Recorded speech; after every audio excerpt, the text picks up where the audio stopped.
She reached for the bread and pulled her hand back before her fingers even touched it. Not because she wasn't hungry. She was starving.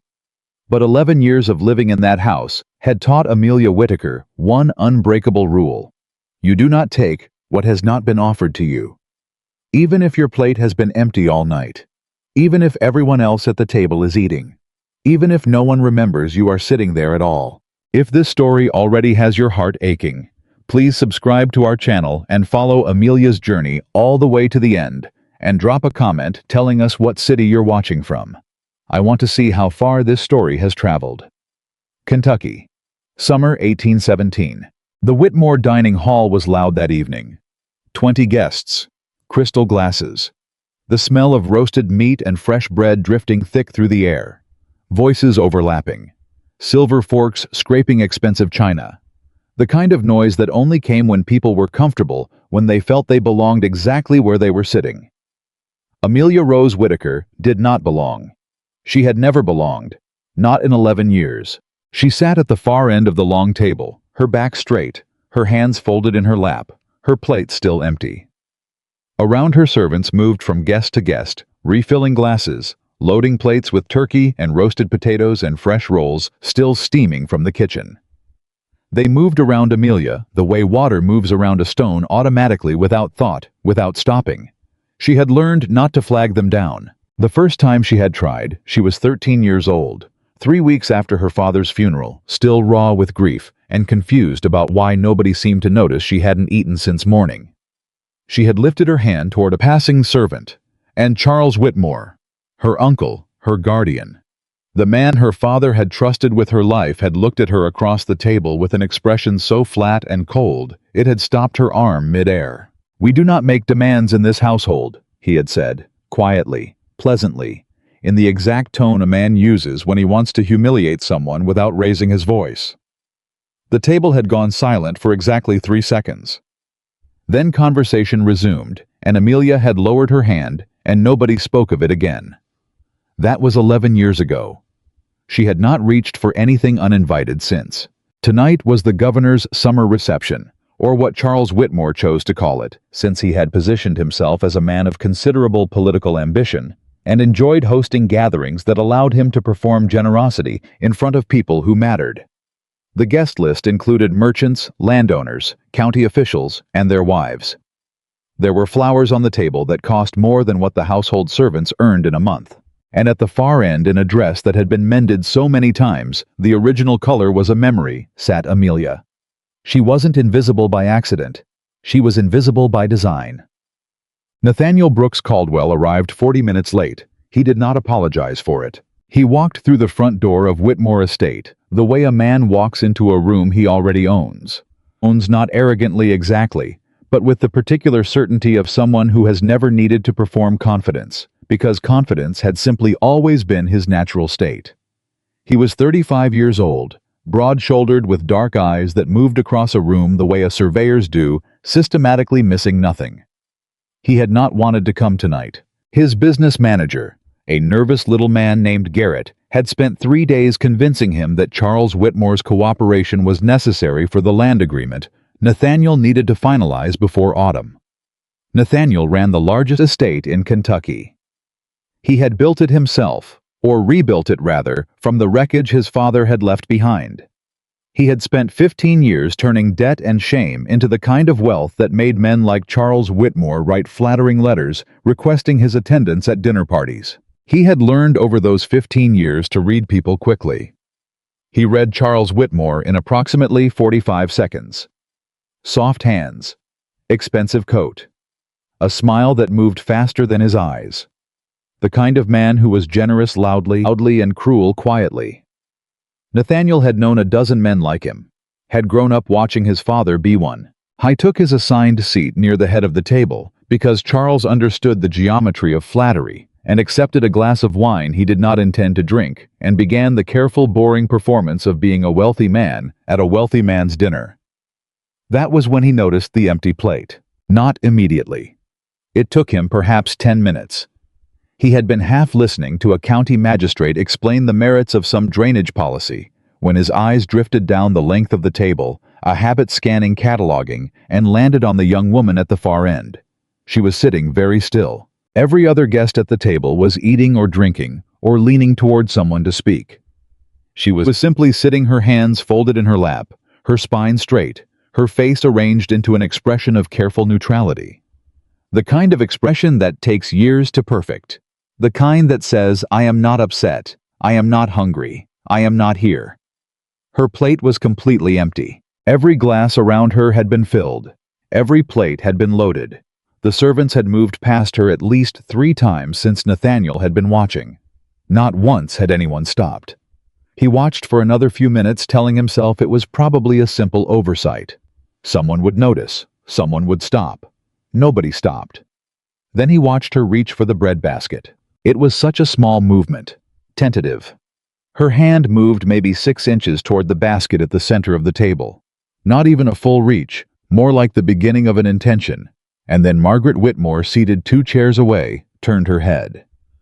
Margaret Whitmore was Charles's wife. She was somewhere in her mid-40s, dressed well, with the kind of careful prettiness that required significant effort to maintain. She had a way of smiling that made the air around her go slightly colder. She smiled now. "Amelia, dear." Her voice was warm, carrying just far enough to reach the nearest 5 or 6 guests without seeming like a performance. "Surely you're not still hungry. You ate so well this afternoon." The table near them quieted. Amelia's hand stopped. Then it came back to her lap. "I'm sorry," she said. 2 words. Soft. Automatic. The reflex of a woman who had said them so many times they had lost all meaning, or rather, had accumulated a different kind of meaning entirely. Not "I apologize for a specific mistake," but rather "I apologize for existing in a way that inconveniences you." Nathaniel set his fork down. The sound was quiet. Almost nothing. But Charles Whitmore, who was the kind of man who monitored powerful guests the way a sailor monitors weather, noticed it immediately. "Mr. Caldwell," Charles said with an attentive smile, "is everything to your satisfaction?" "Who is that woman?" A brief pause. Charles's smile adjusted itself, tightened at the corners, in a way that most people would not have caught. "That is my niece," he said. "Amelia. She lives with us. She keeps to herself, as you can see, rather shy, I'm afraid." "Her plate is empty." Another pause. Longer. "She eats very lightly," Margaret said from her end of the table. She had angled herself toward the conversation with the smooth expertise of a woman who had been managing social situations for decades. "She prefers it that way." "Amelia?" Every head near the center of the table turned toward the far end. Amelia looked like she wanted to disappear through the floor. "Yes," she said. Her voice was barely above a whisper. "I'm quite fine." Nathaniel looked at her for a long moment. Then he turned to the servant standing nearest him. "Bring that woman a plate," he said. Not unkindly, not loudly, simply as a man who expected to be listened to gives a direct instruction. The servant blinked, glanced at Mrs. Whitmore. Then, under the weight of Nathaniel Caldwell's steady gaze, moved toward the kitchen. The table was very quiet. Charles Whitmore laughed, a smooth social laugh designed to dissolve tension. "Mr. Caldwell, you needn't trouble yourself on Amelia's account. She truly doesn't." "She's sitting at your table," Nathaniel said, "at a dinner you're hosting." He picked up his wine glass, but did not drink from it. "Her plate should not be empty." It was not an accusation. He said it the way someone states a fact of arithmetic: 2 + 2 = 4. A guest at a dinner table should not be hungry. But the simplicity of it landed in the room like a stone into still water. Because everyone at that table, every merchant's wife, every county official, every carefully dressed guest had been sitting there for the past 40 minutes. They had all seen the empty plate. They had all heard Margaret's remark about how Amelia eats very lightly, and not one of them had said a word. The servant returned with a plate turkey potatoes bread, the same food everyone else had been eating, and set it in front of Amelia. She stared at it. Nathaniel watched her stare at it, and something tightened in his chest that he hadn't felt in a long time. He had grown up being told he would never amount to anything. He knew with a precision that went into the bone what it felt like to be made small by the people who were supposed to care for you. He had built an entire life specifically so that no one could ever make him feel that way again. He could not walk away from a room and leave someone else still sitting in the middle of it. "Miss Whitaker," he said. She looked up. Her eyes were very dark, watchful, and careful, the eyes of someone accustomed to reading rooms for threat. "Nathaniel Caldwell," he said. "I believe we haven't been formally introduced." A beat. She seemed genuinely unsure whether he was speaking to her or past her. "Amelia Whitaker," she said finally. "It's a pleasure, Miss Whitaker." He lifted his wine glass slightly, a small, deliberate courtesy, the kind of greeting one equal extends to another. "I hope the rest of your evening improves." Something flickered across her face. Not quite relief. Not quite disbelief. Something caught between the two. "Thank you," she said, quietly. But differently from the, "I'm sorry," this was a thank you that meant something.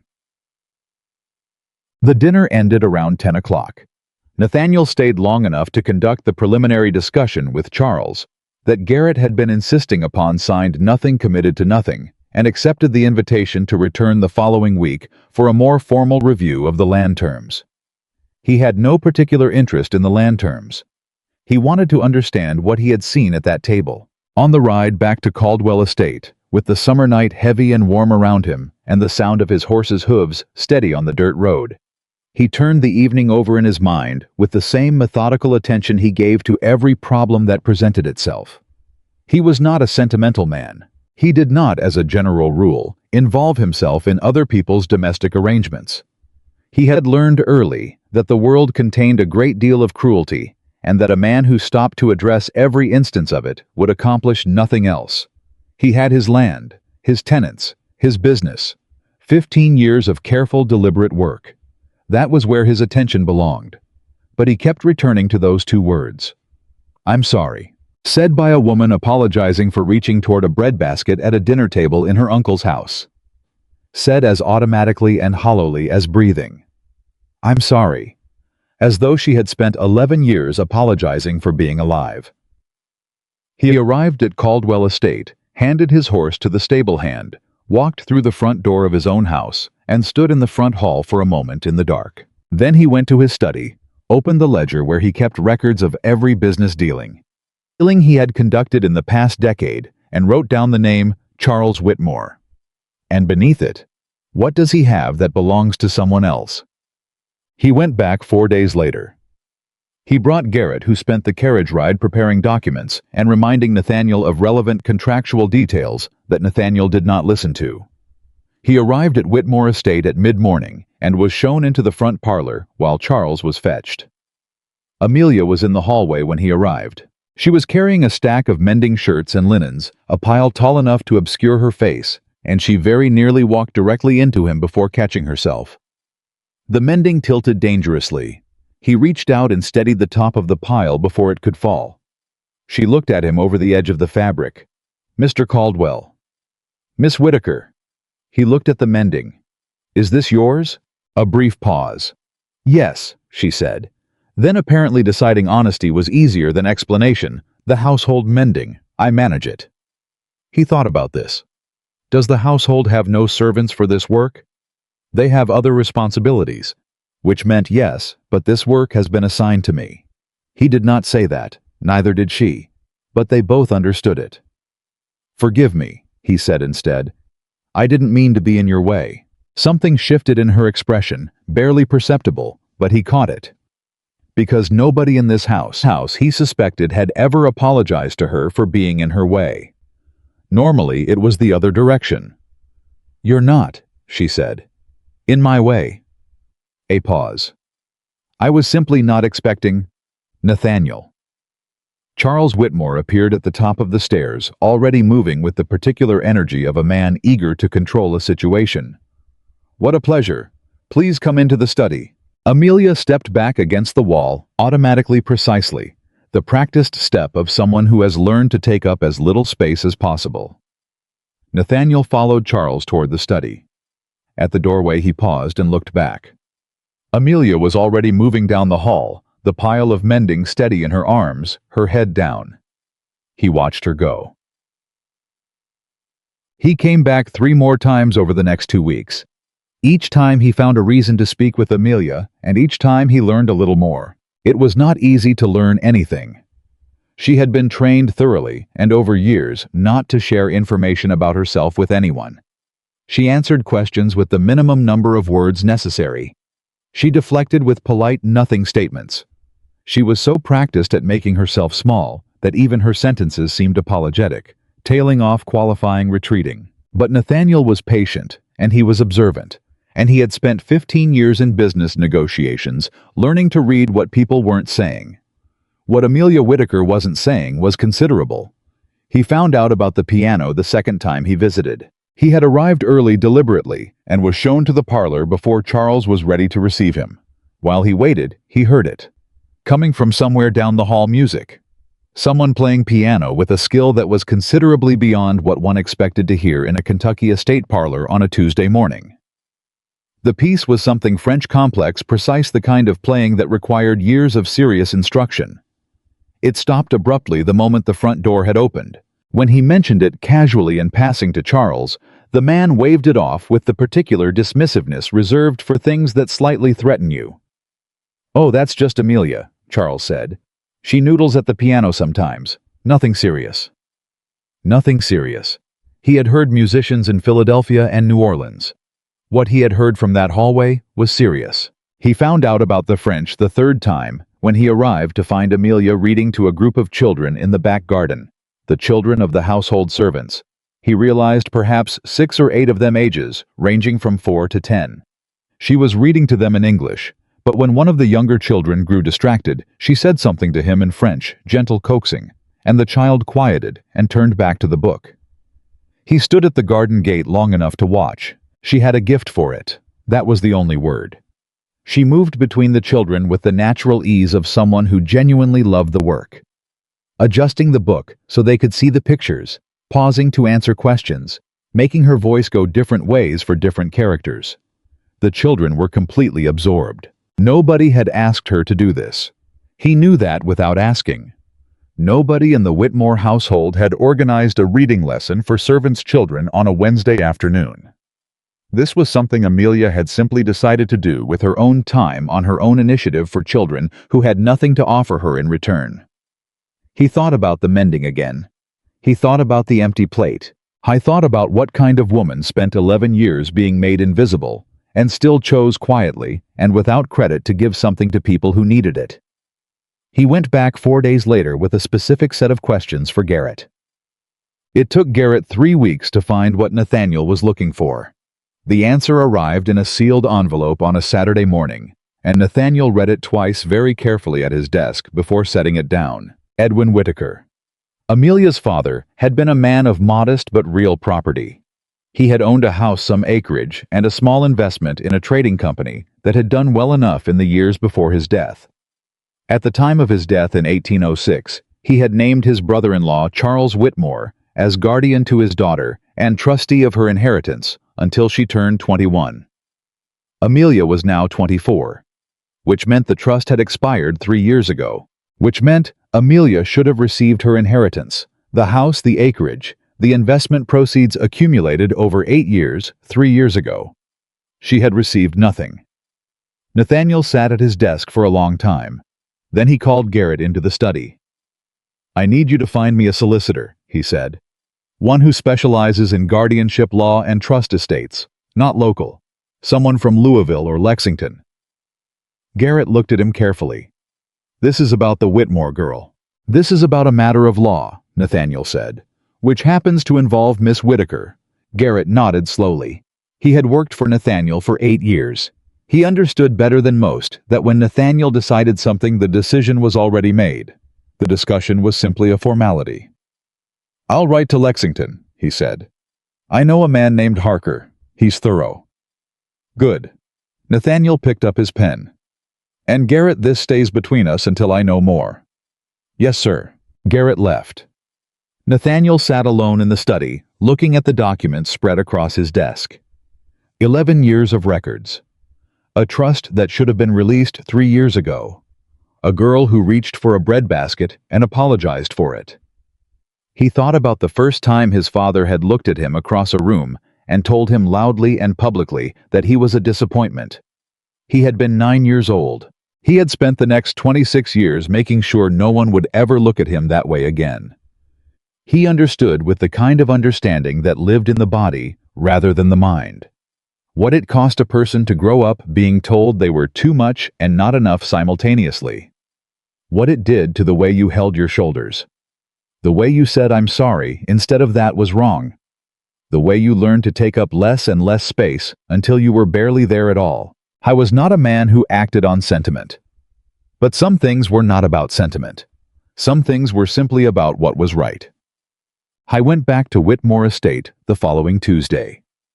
He did not tell Charles the purpose of his visit. He arrived in the mid-afternoon when he knew Charles was typically at his club in town and asked to speak with Amelia.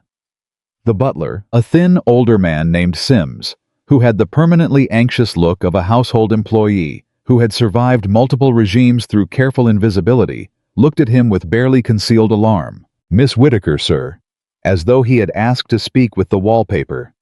"Miss Whitaker," Nathaniel confirmed. Sims showed him to the back sitting room, the small, plainly furnished one, not the formal parlor used for guests, and went to find her. Amelia appeared in the doorway 5 minutes later, still in her work dress, her hair pinned up practically rather than decoratively. She looked at him with the careful, watchful expression he had learned was her default. "Mr. Caldwell." She glanced behind him, checking he understood whether Charles was somewhere nearby. "My uncle is not at home." "I know," he said. "I came to speak with you." She was still in the doorway. "With me?" "Yes." He gestured toward the chairs. "Will you sit?" It took her a moment. He could see her calculating, assessing the situation, checking it against whatever internal map of danger she had spent 11 years developing. Then she came into the room and sat her back very straight, her hands folded in her lap in the same posture he had observed at the dinner table. He sat across from her. "Miss Whitaker," he said, "I'm going to ask you something, and I need you to answer me honestly. Can you do that?" She looked at him steadily. "I can try. When your father died, did your uncle ever discuss the terms of the trust he was managing for you?" The change in her face was immediate and unmistakable, not dramatic, not a flinch or a gasp, but a very precise stillness. The kind of stillness that meant she had just received a piece of information she already knew was true, but had not expected anyone to say aloud. "He told me," she said carefully, "that my father's estate had debts, that there was very little left after the debts were settled." "And you believed him?" A pause. "He was my guardian." "Yes," Nathaniel said. "He was." He leaned forward slightly. "Miss Whitaker, your father's estate was not in debt. His house and acreage were unencumbered. His investment in the trading company returned considerable profit over the 8 years following his death." She was completely still. "You were to receive the whole of it when you turned 21, he continued. "You are now 24. The silence in the room was very complete. Then Amelia said in a voice that was almost no voice at all, "How do you know this?" "Because I had someone find the original documents," he said. "The deed to your father's property, the trust agreement your uncle signed, the investment records." He paused. "None of it was destroyed. It was simply never shown to you." She looked at him for a long moment. He watched her face as she processed it, not with the open, visible emotion he might have expected, but with a quality of terrible, controlled understanding. Like someone who has suspected something for years and has finally been handed proof. "He told me," she said softly, "that I was fortunate, that without his charity I would have nothing." A pause. "He said it often." "I imagine he did.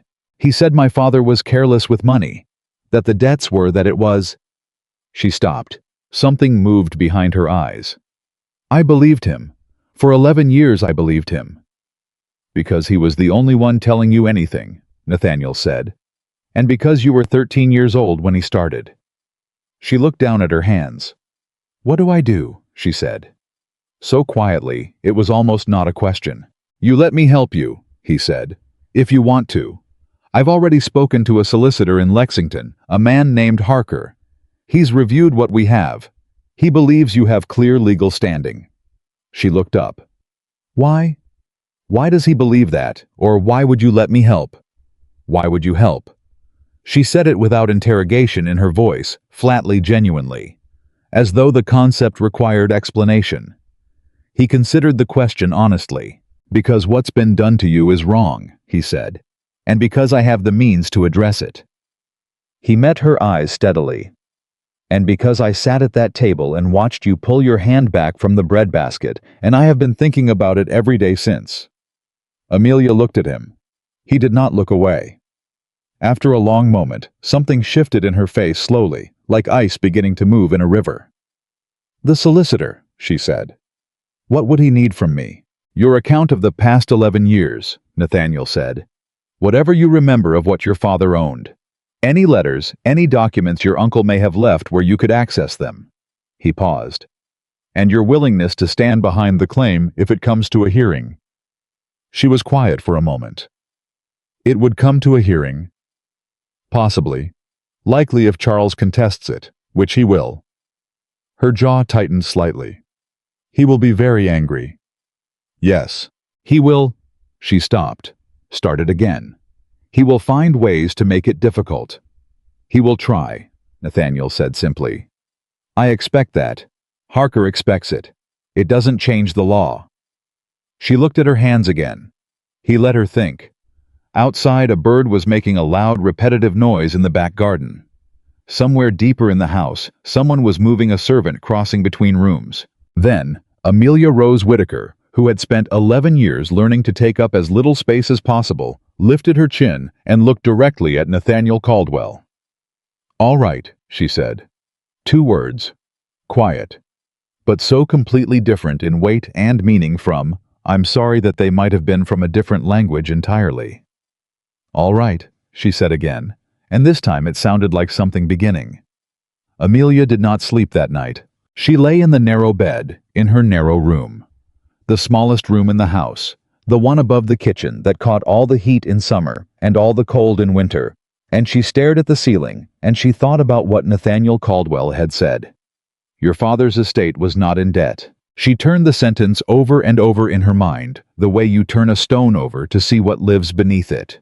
11 years. 11 years she had accepted Charles's version of the truth, because what else was she supposed to do? She had been 13 years old and newly orphaned, and the only alternative to believing him was believing that the man her father had trusted with her life had looked her in the eye and lied. And she had not been ready to believe that. She had not been ready for a long time. But she was 24 now.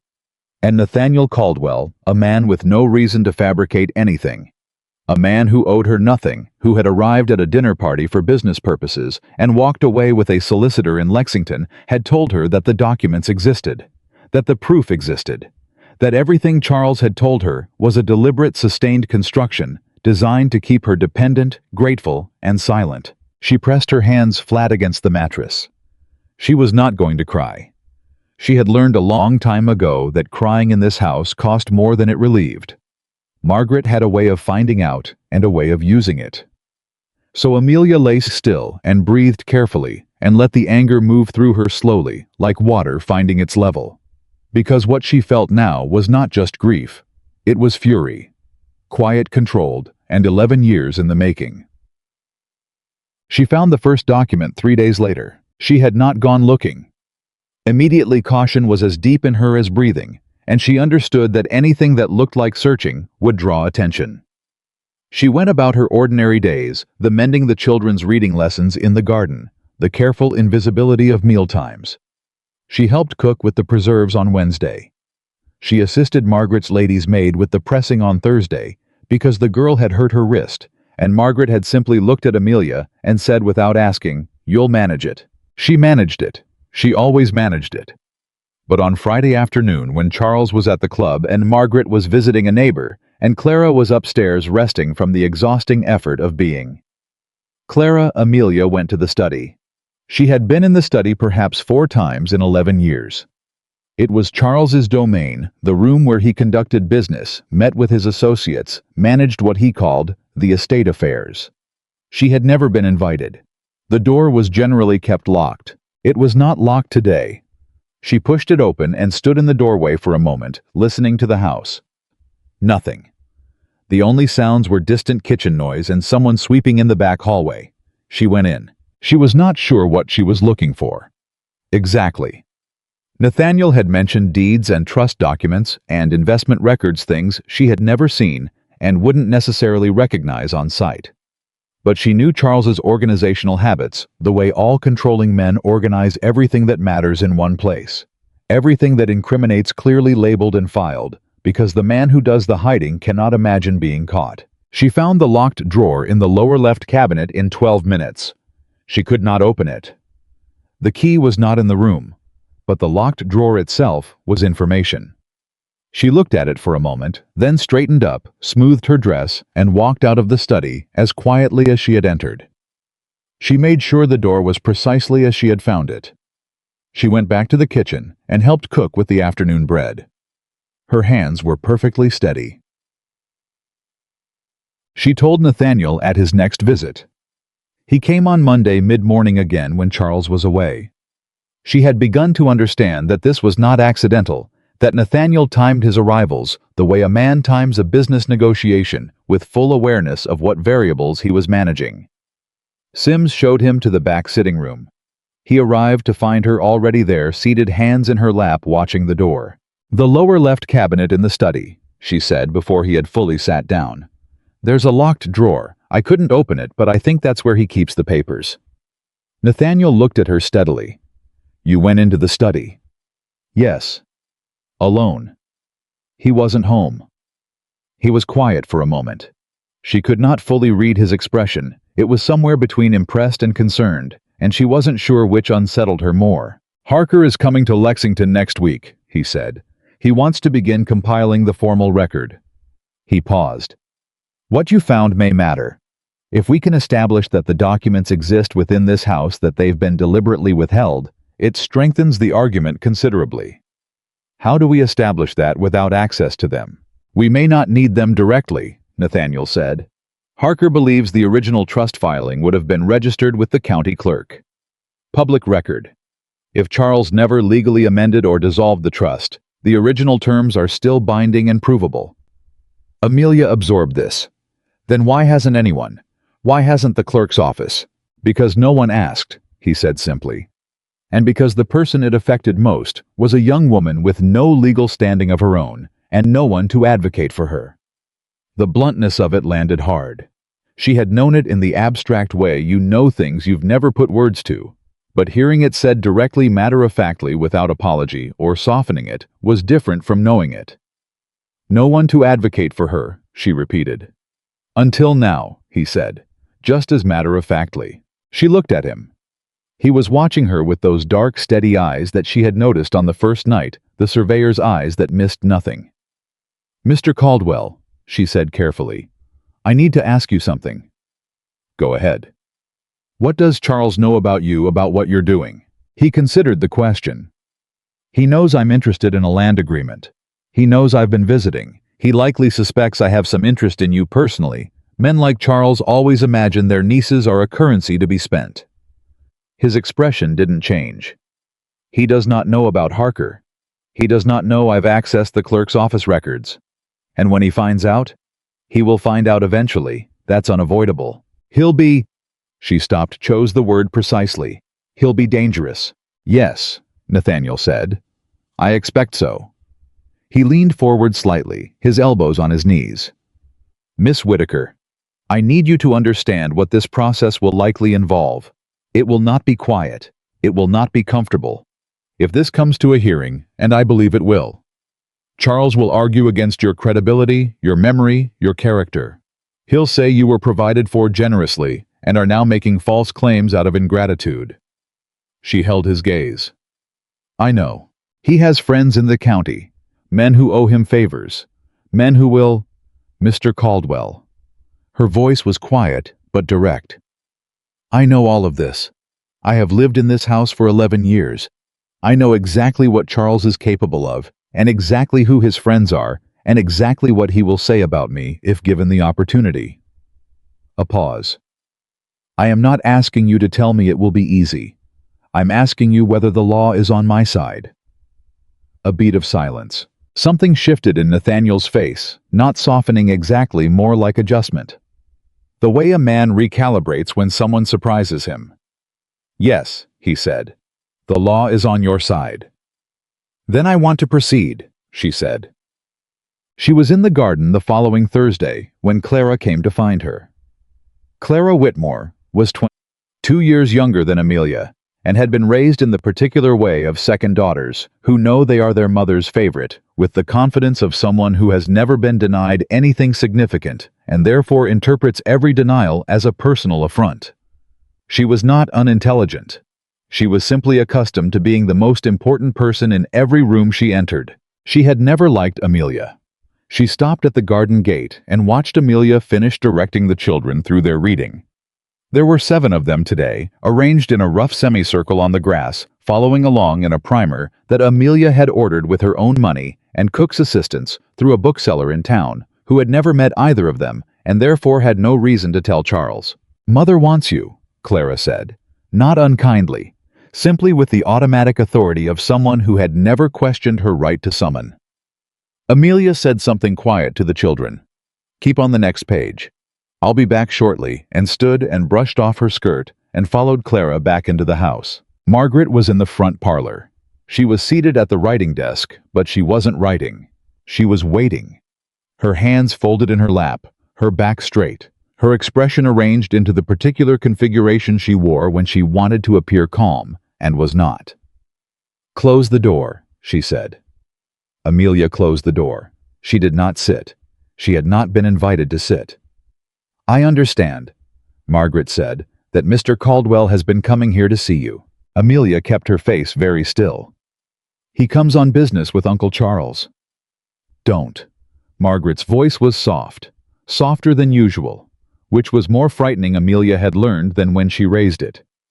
"Don't waste my time, Amelia. Sims tells me he's been received in the back sitting room, when Charles is not here."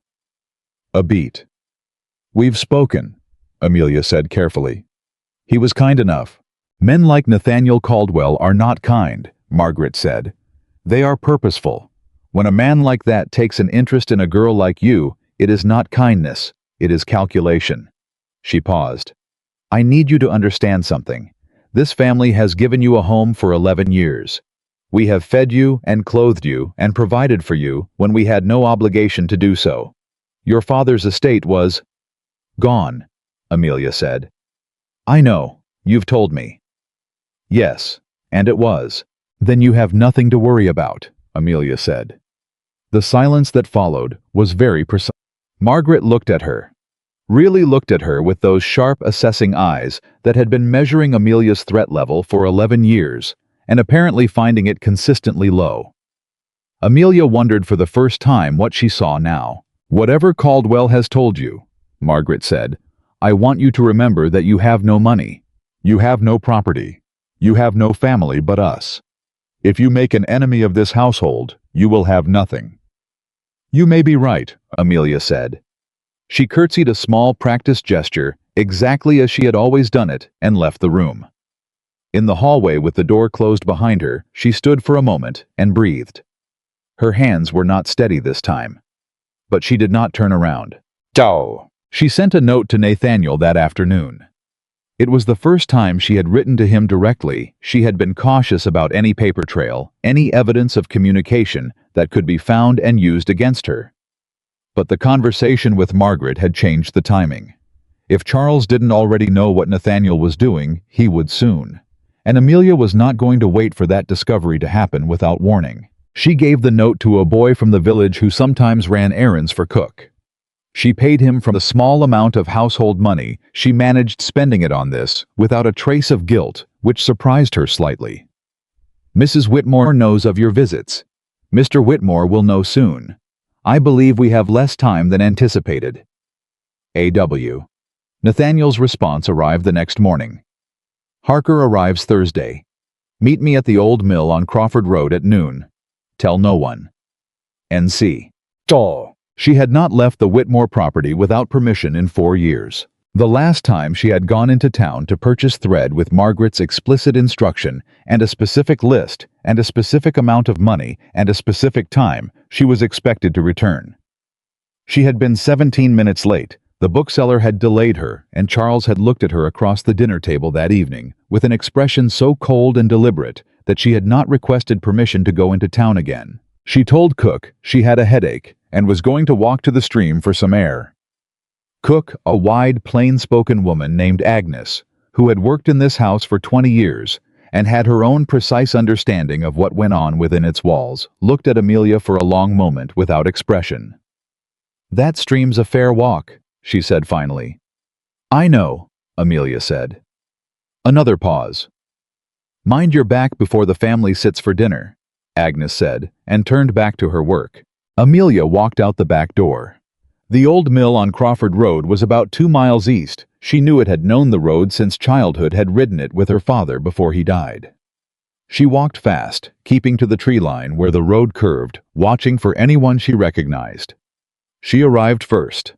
Nathaniel rode up 12 minutes later with Garrett on a second horse and a third man, compact gray-haired, carrying a satchel, who she understood immediately was Harker. Harker was not what she had expected.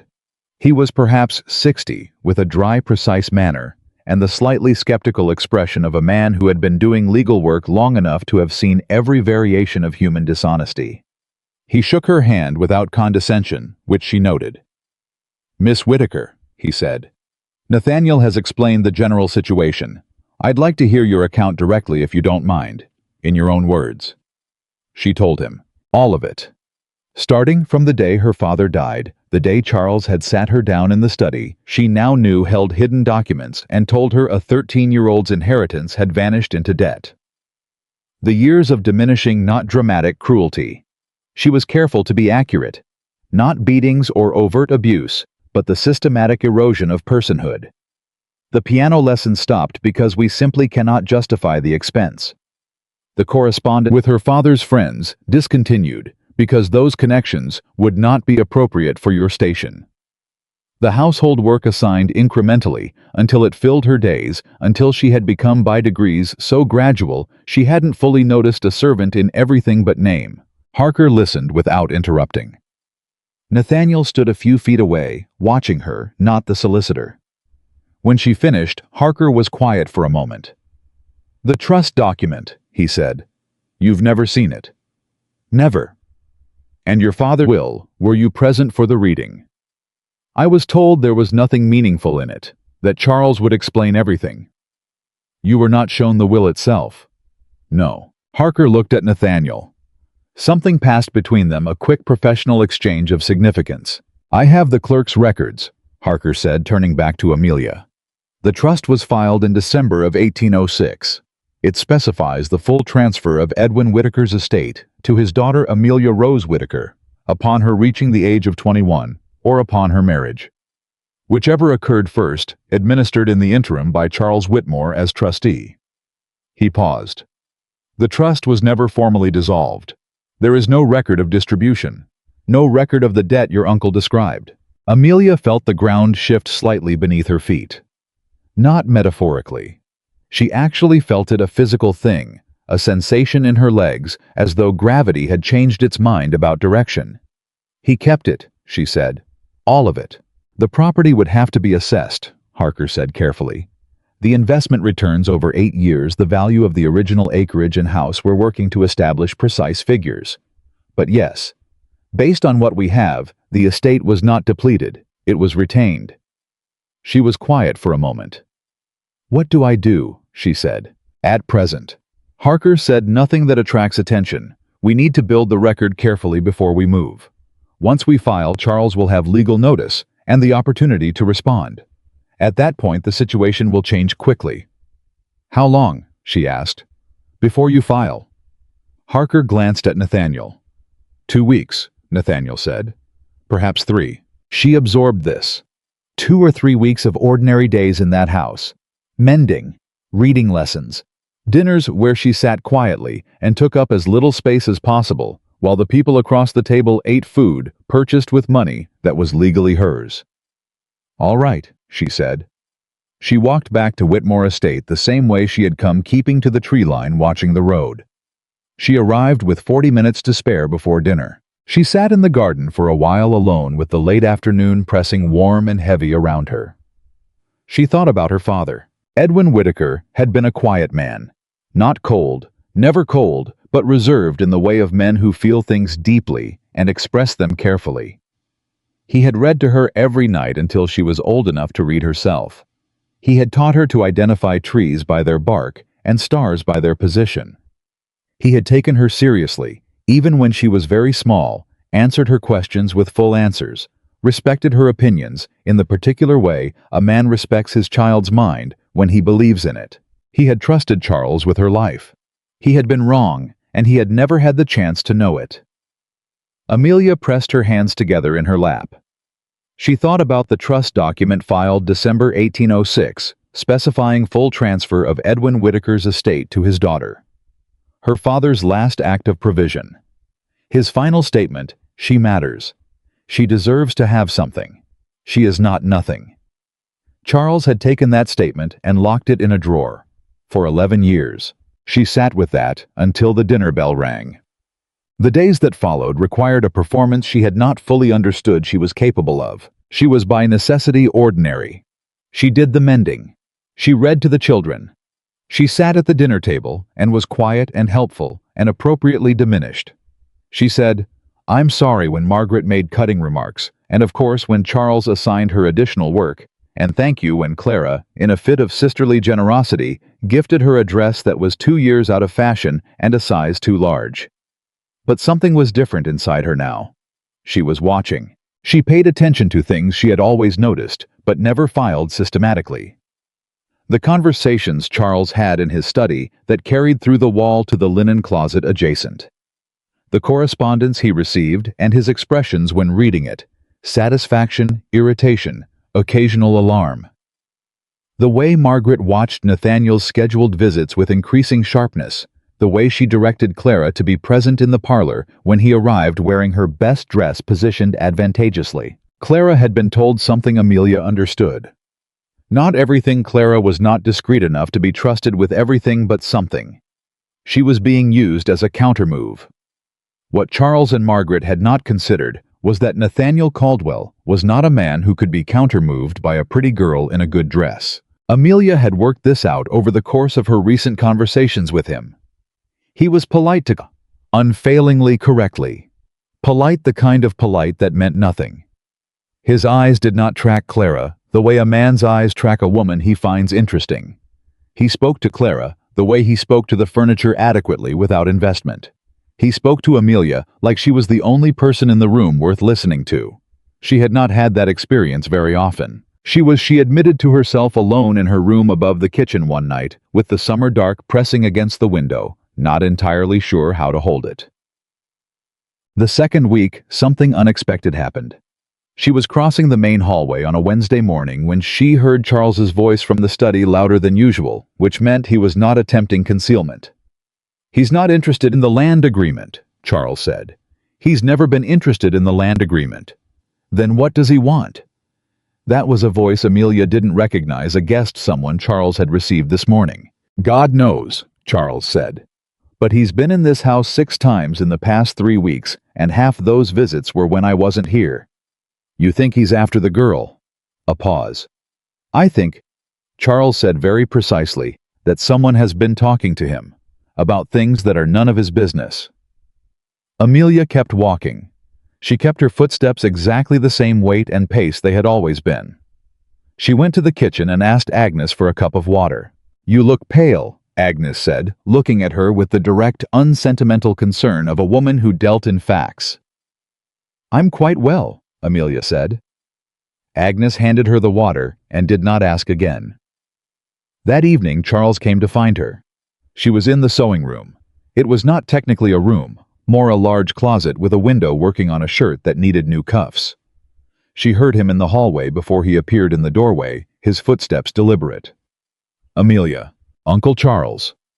She kept her hands on the work. He leaned against the doorframe.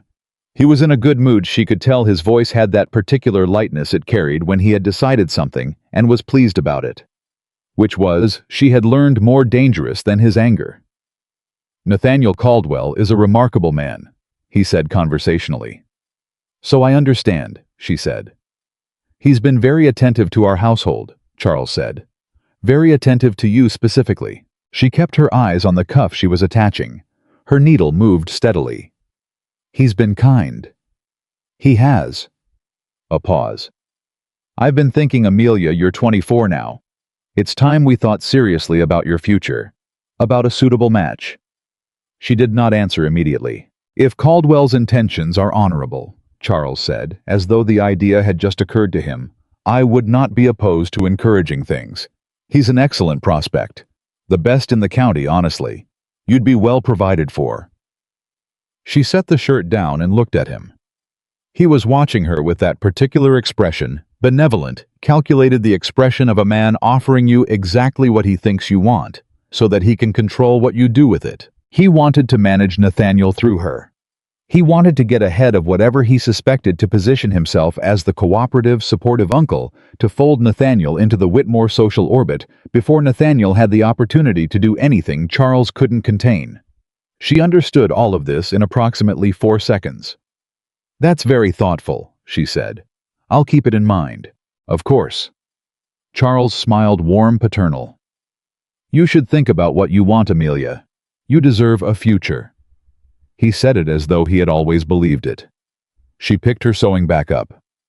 "Thank you, Uncle Charles," she said. He left. She sat in the sewing room with the needle still in her hand, and she breathed slowly, and she thought about the fact that the same man who had just offered her a future had spent 11 years methodically dismantling every foundation she would need to build one. She thought about Harker in Lexington building a case. She thought about the locked drawer in the lower left cabinet. She thought about her father's trust document full transfer of Edwin Whitaker's estate to his daughter, locked away and forgotten, while Charles Whitmore told her she should be grateful. She bit off the thread and put the shirt aside. 2 more weeks. She could manage 2 more weeks. What she did not manage was keeping it contained. It broke as things do on a small thing. It was a Sunday 9 days before Harker was scheduled to file. The family had returned from the Whitmores attended the First Methodist in town, where Charles was a deacon, and Margaret organized the charitable committee, and Clara sang in the choir. Amelia sat in the back pew as always. She did not participate in any of the church organizations because Margaret had made clear years ago that Amelia's participation would be a bit much. They returned to the house for midday dinner. The mood was good. Charles had had a favorable conversation with the county magistrate after the service. Margaret was pleased about something Clara had done. The food was good. Amelia sat at her end of the table. Her plate was empty. Not empty. The way it had been at the governor's dinner, not abandoned and forgotten. It was empty because the serving dish of potatoes had been passed down the table and had arrived to her end with a spoonful left in the bottom, and the rolls were gone entirely, and the servant who had brought the turkey had gone back to the kitchen and not returned. She sat with the empty plate in front of her, and the noise of the family around her, and something inside her, something that had been holding its shape under enormous pressure for 11 years, and then for 3 more weeks, under a new and specific kind of pressure, simply cracked. Not dramatically. She didn't say anything. She didn't cry. She simply put her hands in her lap and looked at the empty plate and thought, "I am done. Not with the plan. Not with Harker and the legal case and the 2 more weeks. She was not done with any of that. She was done pretending she was grateful for this. She was done performing diminishment for people who had stolen from her. She was done apologizing for existing in a house she had more legal claim to than they did. She reached over and picked up the serving dish and tipped the last spoonful of potatoes onto her plate. It was such a small thing, nobody should have noticed. But Margaret noticed, because Margaret always noticed. "Amelia," she said in that particular carrying voice, "were there not enough potatoes?" The table quieted. Amelia looked at her directly. "No," she said. "There weren't." Complete silence. Because Amelia Rose Whitaker had never in 11 years answered a question like that with anything other than, "I'm quite fine, thank you." She had never not once said no. There weren't enough in a tone that meant, And you already know that, and we both know what it means, and I am finished pretending otherwise." Margaret's expression shifted rapidly through surprise to calculation. "Well," she said lightly, "we'll have Cook make more next Sunday." "That would be appreciated," Amelia said. She picked up her fork and ate the potatoes. Nobody spoke to her for the rest of the meal. But Charles at the head of the table looked at her the whole time with an expression she had never seen from him before. Not anger, not contempt. Recognition. Like a man who has underestimated something and just realized it. She ate every bite on her plate, buying. And when dinner was over, she folded her napkin, set it beside her plate, stood and excused herself with exactly the same quiet politeness she always used. But her spine when she walked out of that dining room was not the spine of a woman who was sorry for existing. It was the spine of a woman who was done. Charles came to her room that night. Not immediately after dinner, he gave it 2 hours, which was its own kind of message. Long enough for the household to settle. Long enough for Amelia to sit in her room above the kitchen and think about what she had done and whether she regretted it. She did not regret it. She heard his footsteps on the stairs, his particular tread, heavier on the right foot from an old riding injury, and she was already sitting straight in the chair by the window when he knocked once and opened the door without waiting for an answer. He stood in the doorway with a lamp in his hand and looked at her for a long moment. "You've changed," he said. It was not an accusation. He said it the way a man states a problem he is in the process of solving. "Have I?" she said. "Something's happened." He stepped into the room, set the lamp on the small table near the door. "I want you to tell me what it is." Amelia looked at him steadily. 11 years of practice at holding her face still, and she called on every one of them now. "Nothing has happened, Uncle Charles. I was hungry at dinner, that's all. Don't." His voice was still quiet, still controlled, but there was something underneath it now, a tension, a coiled quality that she had heard only rarely and always at moments that mattered. "Don't do that. I know this house. I know everyone in it. Something has shifted in you, and I want to know why, and I want to know what Nathaniel Caldwell has said to you." She met his eyes. I was not a stupid man. She had never thought he was. Stupid men were easier. Their cruelty was blunt and therefore visible. Charles's particular danger had always been his intelligence. The way he read situations, read people, made adjustments. He had kept her compliant for 11 years, not through force, but through precision. He had known exactly which pressures to apply, exactly how much to take, exactly how to keep her. Just grateful enough that rebellion felt like ingratitude. She had let him. She was not going to let him anymore. "Mr. Caldwell," she said, "has been perfectly cordial. As I told Aunt Margaret, he's been kind." Amelia. "I don't know what you're looking for, Uncle Charles," she said, "but I think you should look elsewhere." The silence that followed was the longest silence she had ever held against him. He looked at her. Really looked at her the way he had at the dinner table, with that expression of recalibration. Then he picked up the lamp and walked back to the door. At the threshold he stopped. "This house has been good to you," he said, not warmly, as a reminder. "Don't make the mistake of forgetting that." He left. Amelia sat in the dark room for a moment, then moved to the window and looked out at the summer night and thought 9 more days. She sent a note to Nathaniel the next morning. "He knows something, or suspects. Move faster if you can. A.W." His response came back by early afternoon through the same village boy. "Harker will file Wednesday. Be ready. N.C." Wednesday was 5 days away. 5 days in which Charles would be watching her the way a man watches a door he's not sure is locked. She managed the first 2 without incident. Or rather, she managed them the way she had managed everything for 11 years, with such practiced ordinariness that there was nothing for Charles to catch. She did the mending. She read to the children. She was pleasant at meals and appropriately quiet in the evenings, and said, of course, and I'm sorry, at exactly the correct intervals. But something had genuinely changed in her, and she knew it even as she performed the old patterns. It was like wearing a dress she had outgrown. The shape was familiar. The fit was not. On Tuesday evening, Clara appeared in the doorway of the sewing room. This was unusual. Clara almost never sought her out voluntarily. Their relationship had been for most of Amelia's time in the house, one of mutual avoidance dressed as indifference. Clara sat down on the small stool near the window. She twisted her hands in her lap, another unusual thing, because Clara normally had perfect control over her small, deliberate gestures. "Father is very worried," Clara said. Amelia kept her eyes on the needlework. "About what?" "About you." A pause. "About Mr. Caldwell." Amelia said nothing. "He thinks—" Clara stopped. Started again. Her voice had a different quality tonight, something almost unguarded. "He's said some things in the past few days. To Mother. I wasn't supposed to hear." "Then perhaps you shouldn't repeat them," Amelia said mildly. "He said that if Caldwell causes trouble, you'll have to go." Clara's voice was flat, stating fact.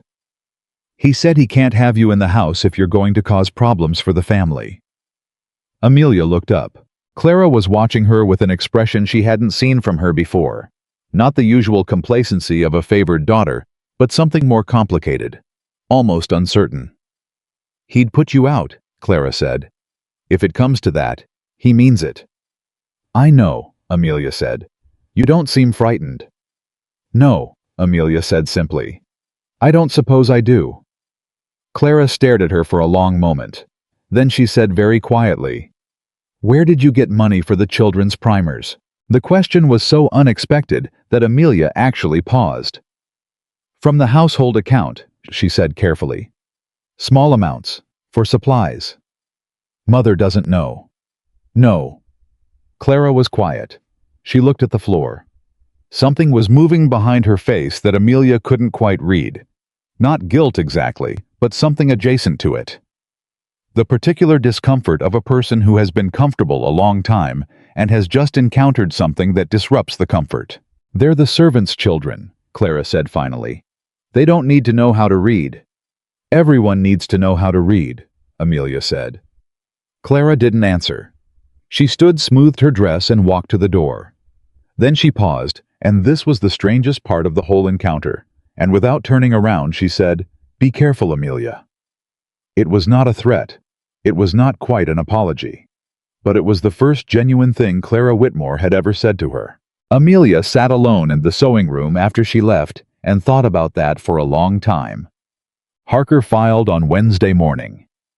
Amelia was sweeping the back porch when the change came, not through any direct communication, not through a note or a messenger, but through the quality of the air in the house itself. She had lived in Whitmore Estate for 11 years. She knew its sounds the way a sailor knows weather. And at approximately 2 o'clock in the afternoon, something changed. A horse arrived fast. She heard it from the back garden, the particular urgency of hooves that meant a rider who had pushed hard. Voices at the front door too low to make out words, but high in register and speed. Then Charles's voice from the study, loud, which meant he was beyond the point of concealment. She set the broom against the wall and walked calmly to the kitchen. Agnes was at the stove and did not look up, but she said without turning, "You might want to stay clear of the front of the house today, miss." "I intend to," Amelia said. She was in the kitchen for 20 minutes before the study door opened, and Charles appeared in the hallway, moving toward the back of the house with a speed that meant he already knew where she was. He came through the kitchen door. Agnes turned deliberately toward the stove and looked at Amelia with an expression she had never seen from him before. All the calculation was gone. What was underneath it was rage.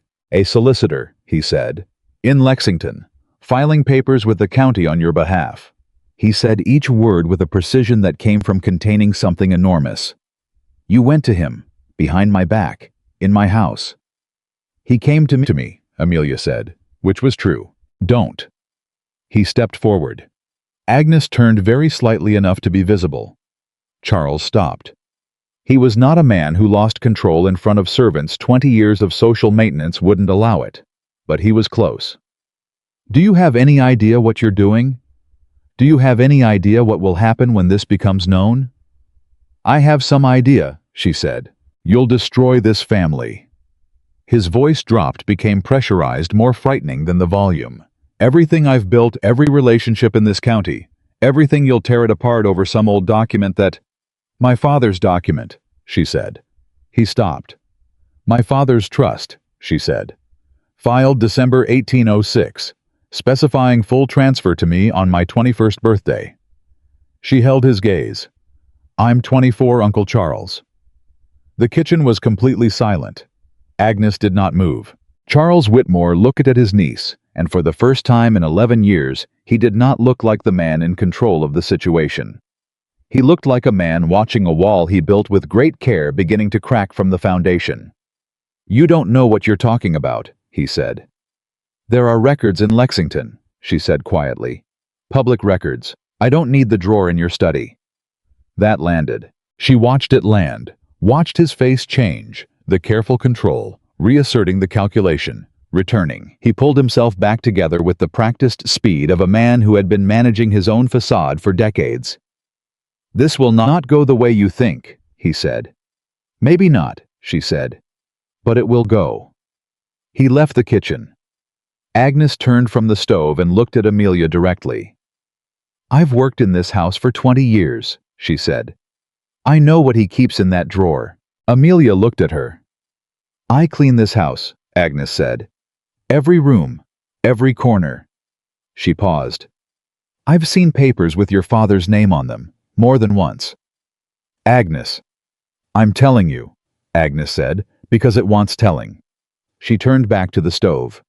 "And because your father was a decent man who used to bring preserves from the market every Christmas before he died. More than his fair share he always brought." Amelia stood very still for a moment. Then she said softly, "Thank you." Agnes said nothing, but she reached under the counter and produced a small plate of bread and butter and set it on the table next to Amelia without ceremony. Amelia sat down and ate it. The notice of filing reached Charles formally on Thursday afternoon. By Friday morning, the Whitmore household had reorganized itself entirely around crisis management. Charles was in and out all-day meetings with his county contacts, a visit to his own solicitor in town, a conversation. Amelia was not supposed to hear through the study wall about whether the original trust could be challenged on the grounds of debt claims that had never been formally documented. What Charles did not know, what Harker had specifically planned for, was that Edwin Whitaker had been thorough. Amelia learned this from Nathaniel on Friday evening when she slipped out after dinner and walked to the far edge of the estate property to the old stone fence where they had agreed to meet if direct communication became necessary. He was already there when she arrived, standing with his horse's reins loose in his hand, his hat pushed back. "The debt claim won't hold," he said without preamble. "Harker expected Charles to use it. But your father, Amelia, your father anticipated this. He wasn't a lawyer, but he was careful. The trust document specifies that no debts incurred after the date of signing can be applied against the principal estate without the beneficiary's written consent." He paused. "You never signed anything." She stared at him. "Charles would have needed your signature to touch the principal," Nathaniel continued. "He didn't have it, so he couldn't legally claim debt against the estate. He simply took it, without documentation, without legal process." "He stole it," she said. "Yes." The word sat between them plain and complete. "How long have you known this?" she said. "Since Wednesday." Harker confirmed it when he filed. He looked at her carefully. "I didn't want to tell you until we were sure." She looked away across the dark fields. The summer air was warm and heavy, full of cricket noise, and the distant smell of something burning someone's evening fire somewhere down the valley. She thought about her father sitting at a desk in 1806, writing careful provisions into a trust document, thinking about his daughter, thinking she needs to be protected. "I need to make this impossible to undo." He had been right to try. He had simply underestimated Charles. "What happens now?" she said. "Harker has requested a formal hearing before the county magistrate," Nathaniel said. "Given the nature of the claim, the specificity of the trust document, the lack of any legitimate debt record, he believes we can compel a hearing within 3 weeks." He paused. "There's one more thing." "Tell me." "Charles has filed a counterclaim. He's arguing that you are, He said it directly without apology, mentally unfit to manage property. That your judgment has been impaired. She was very still. He's saying I'm unsound, she said. Yes. Because that's the only argument he has left, she said. Yes, Nathaniel said. And it will not hold. Harker has arranged for a physician from Louisville, someone outside Charles's circle, to conduct an examination. But I wanted you to know what was coming. She turned back toward him. The darkness made his face harder to read than usual, but she had learned to read him in the past weeks with the same precision he seemed to apply to everything. He's going to come at me hard, she said, between now and the hearing. Yes. He's going to make my life in that house very difficult. Yes. She breathed steadily.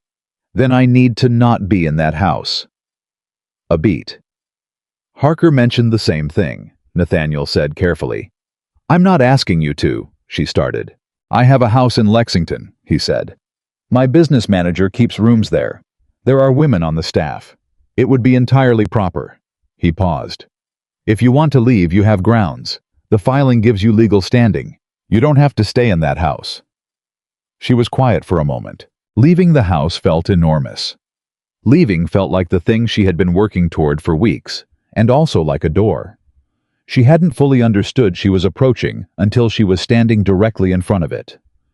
If I leave, she said slowly, it looks like flight. It looks like a woman protecting herself from a man who has already begun a campaign to discredit her, Nathaniel said, which is exactly what it is. He met her eyes. There's no version of this where you stay in his house until the hearing and it goes well for you. He will spend those 3 weeks making you doubt yourself. She knew he was right. She also knew, and this was the part she hadn't said out loud, yet hadn't fully let herself hold, that leaving meant trusting Nathaniel. Not abstractly, not with the legal case, but with the material reality of her situation. Her safety, her reputation, her future. She looked at him. Why are you doing this? She said. Not the same question she had asked before. Not why would you help, something more specific. All of this. The solicitor, the hearing, the rooms in Lexington. This is considerably beyond. I told you why, he said. You told me it was wrong, and you had the means to address it. She held his gaze. That's an explanation for the legal case. It's not an explanation for everything. He was quiet for a moment. Then he said with a directness she had come to understand was simply his natural mode. Because I have spent 15 years building something that would make it impossible for anyone to treat me the way I was treated when I was young. And I walked into a dinner party 6 weeks ago and watched it happening to someone else, and I found that I could not, that I was not able to simply walk away. He stopped. I was not a man who spoke easily about himself, she had learned. Every personal disclosure cost him something visible, a slight tightening, a careful choosing of words. He was not performing. He was simply a man who had built very high walls and was, for reasons he was still working out, choosing to speak to her from somewhere close to the top of them. You were treated badly, she said. Not a question. Yes. By your family. My father. He said it simply. He had expectations. I failed to meet them consistently. A pause. He made sure I knew it. She thought about the cold, competent, self-contained man who had walked into the Whitmore dining hall 6 weeks ago and noticed her empty plate, who had come back again and again, who had found a solicitor and located public records and arranged meetings at Old Mills and stood at a garden gate and watched her read to servants' children. She thought about what kind of wound produces that kind of attention to someone else's neglect. I'm sorry, she said. He looked slightly startled, as though he had not expected the conversation to go in that direction. You have nothing to... I know, she said. I'm sorry anyway. He was quiet for a moment. Will you come to Lexington? He said. Yes, she said. She left the following morning. She took almost nothing. The things she owned could be assembled in 20 minutes and carried in one bag. The mended blue dress. 3 books that had been her father's. A small brooch her mother had left her, which Margaret had never thought to confiscate because she hadn't known it existed. Agnes found her in the kitchen before first light. I heard you moving, Agnes said. I'm going, Amelia said simply. Agnes looked at the bag, looked at Amelia.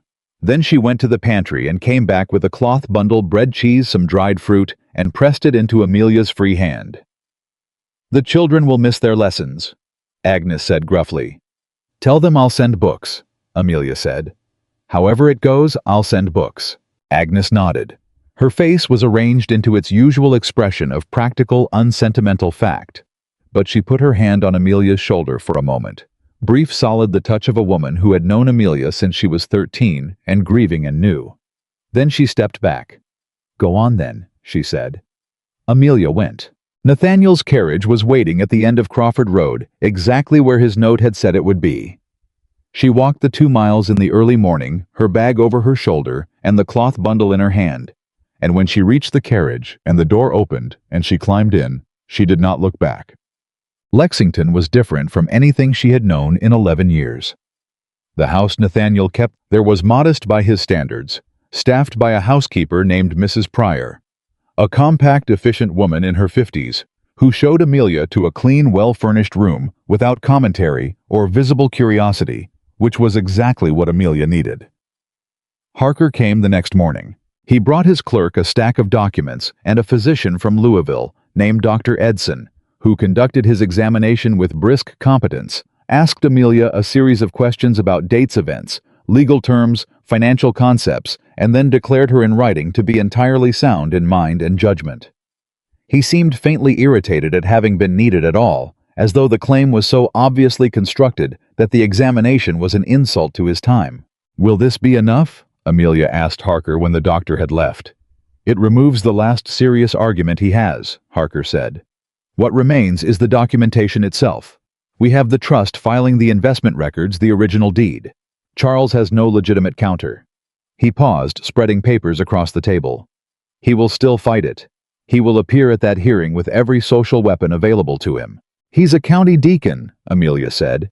Half the magistrate's acquaintances are his. Yes, Harker said. He looked at her over the papers. Miss Whitaker, I want to prepare you for what a hearing will look like. It will not be comfortable. Charles's solicitor will attempt to portray you as an ungrateful, impressionable young woman who has been manipulated by a wealthy man with his own interests. They will make Caldwell part of the story. He is part of the story, she said. Yes, but not the way they'll tell it. She understood what he meant. She had understood it for weeks, actually, in the quiet way you understand things before you're ready to say them out loud. Whatever happened at the hearing, she and Nathaniel's names would be connected in this county's story of this event. That had consequences for her and consequences for him that she had not asked him to accept. She went to find him that afternoon. Howe was in the small study at the back of the Lexington house working through correspondence. He looked up when she appeared in the doorway, and his expression did the thing it did. Now a small adjustment, a settling as though her presence recalibrated something. Sit down, he said. She sat. Harker explained what the hearing will look like, she said directly. They'll use you against me. Your involvement, the nature of your attention to my situation, they'll make it appear to be something it isn't. Let them, he said. Nathaniel. She used his given name. She'd started doing it in the past week without quite deciding to, and he had simply continued without remarking on it. This will mark your reputation as well. My reputation, he said, is built on 15 years of business dealings that no one in this county has ever found fault with. Charles Whitmore's solicitor can say whatever he likes. He set down his pen. You are not responsible for protecting me from the consequences of something I chose to do. She looked at him steadily. It was still your choice. I want to be sure you understand what you chose. I understand exactly what I chose, he said. There was a beat of silence. I need to tell you something, he said. She waited. I've told you this is about the law, he said. About what's right. That's true. He paused. It's not the only thing that's true. She was very still. I'm aware, he said carefully, that this is complicated, that the situation itself creates an imbalance, that you are in my house dependent on my solicitor and my resources in the middle of a legal battle, and I am not going to... He started again, with the particular precision of a man who is choosing every word. "I am not going to pretend to you that I am simply a disinterested party. I don't think you'd believe it anyway." She didn't answer immediately. She thought about the first night the fork set down the quiet instruction to the servant. The visits. The meeting at the old mill. The way he listened to her, not over her, not past her, but to her with the attention of someone who genuinely wanted to know what she thought. She thought about the first time in 11 years she had sat across from a person and felt unmistakably, and with something approaching vertigo, that she was being seen. "I believe you," she said. "That it's not only about the law." He looked at her carefully. "But the hearing is in 3 weeks," she said. "And I need right now to be a woman with a legal claim, not a woman in a complicated situation." She held his gaze. "Can you give me that 3 weeks?" He was quiet for a moment. "Yes," he said. "Good," she said. She stood. At the doorway. She paused and looked back at him. This careful, controlled, surprising man who had built walls 15 years high and had apparently decided she was worth leaning over them for. "Nathaniel," she said. He looked up. "For what it's worth," she said quietly. "I see you too." She left him with that. The hearing was set for the 3rd Friday in August. The 3 weeks between were the strangest of Amelia's life, not hard precisely, but suspended. She worked with Harker daily, reviewing documents, rehearsing testimony, understanding the legal framework until she could navigate it without prompting. She took long walks in the morning. She wrote letters to Agnes and tucked primers inside the envelopes as she had promised. She ate meals at a table where her plate was full. Every time it required a conscious, deliberate decision not to let the simple fact of it break her entirely. A full plate. Every day. A table where no one monitored her reach, no one commented on her appetite, no one made her feel that existing required apology.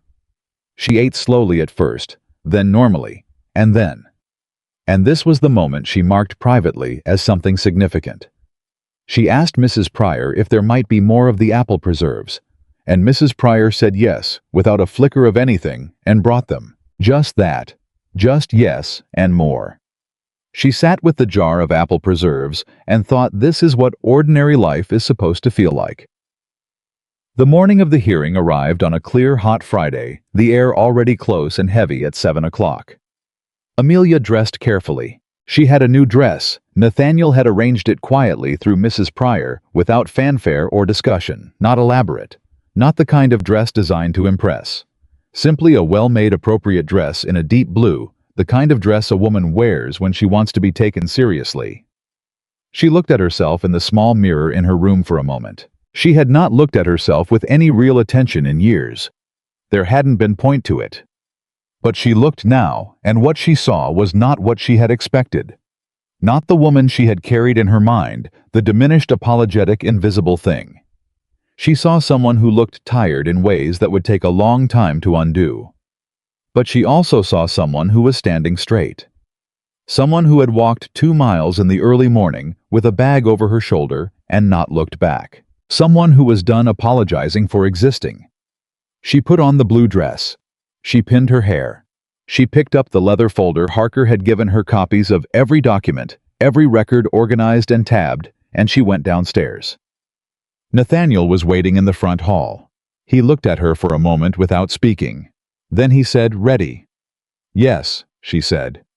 He opened the front door. They walked out into the August morning together, and the hearing that would decide the rest of her life was waiting at the end of the road. The county magistrate's hall was already full when they arrived. Amelia had expected an audience. Harker had warned her, but the reality of it was something different. The room held perhaps 60 people. She recognized faces from church, from town, from the governor's dinner, where this had all begun. She recognized Charles seated at a long table to the left with his solicitor, a tall, florid man named Griggs, who had the confident bearing of someone accustomed to winning local arguments. She recognized Margaret seated in the row directly behind Charles, her face arranged into perfect composed disapproval. She recognized Clara. Clara was looking at the floor. And then Amelia registered this in stages because it took a moment to understand what she was seeing. She recognized the woman seated 3 rows from the back. Older, gray-haired, wearing a plain good dress and watching the proceedings with the alert stillness of someone who had traveled a long way to be here. A woman Amelia had not seen in 11 years. A woman named Frances Whitaker, her father's sister. Her father's sister, who Charles had told her 8 years ago, had moved west and lost contact entirely. Amelia stopped walking. Nathaniel noticed. He glanced at her, then followed her gaze. "Who is that?" he said quietly. "My aunt," Amelia said. Her voice was barely sound. "My father's sister. She's supposed to be. Charles told me she was gone, that she'd moved west and there was no way to reach her." Nathaniel said nothing for a moment. Then very quietly, "Harker found her, in Missouri. She received our letter 2 weeks ago." He paused. "She rode 3 days to be here." Amelia looked at him. "She was a witness," he said, "to the original estate, to what your father intended." He met her eyes. "We were going to tell you, but we weren't sure she'd make it in time." Frances Whitaker looked up at that moment across the crowded hall and found Amelia. Her face did something complicated, relief and grief and 11 years of absence compressed into an instant. She stood up, and Amelia, who had spent 11 years learning not to need anyone, who had built every wall she owned out of the pure necessity of survival, felt something behind her sternum give way entirely. She walked across that hall through 60 people, past Charles Whitmore's table and Griggs's confident expression and Margaret's disapproval, and she walked straight to Frances Whitaker and let her aunt take her hands. "I didn't know," Frances said, low and fierce and devastated. "I swear to you, Amelia, I didn't know what he'd done. He told me you were settled, that you were cared for, that—" "I know," Amelia said. Her voice held. It barely held. "I'm here now," Frances said. "Yes," Amelia said. "You're here now." Behind her, she heard Charles's voice say something sharp to Griggs. She heard the magistrate's clerk call for order. She heard the room shifting and settling around her. She let go of her aunt's hands. She turned around. She walked to the table where Harker was waiting, sat down, opened her leather folder, and prepared to tell the truth in front of everyone. For the first time in her life, she was not afraid to be heard.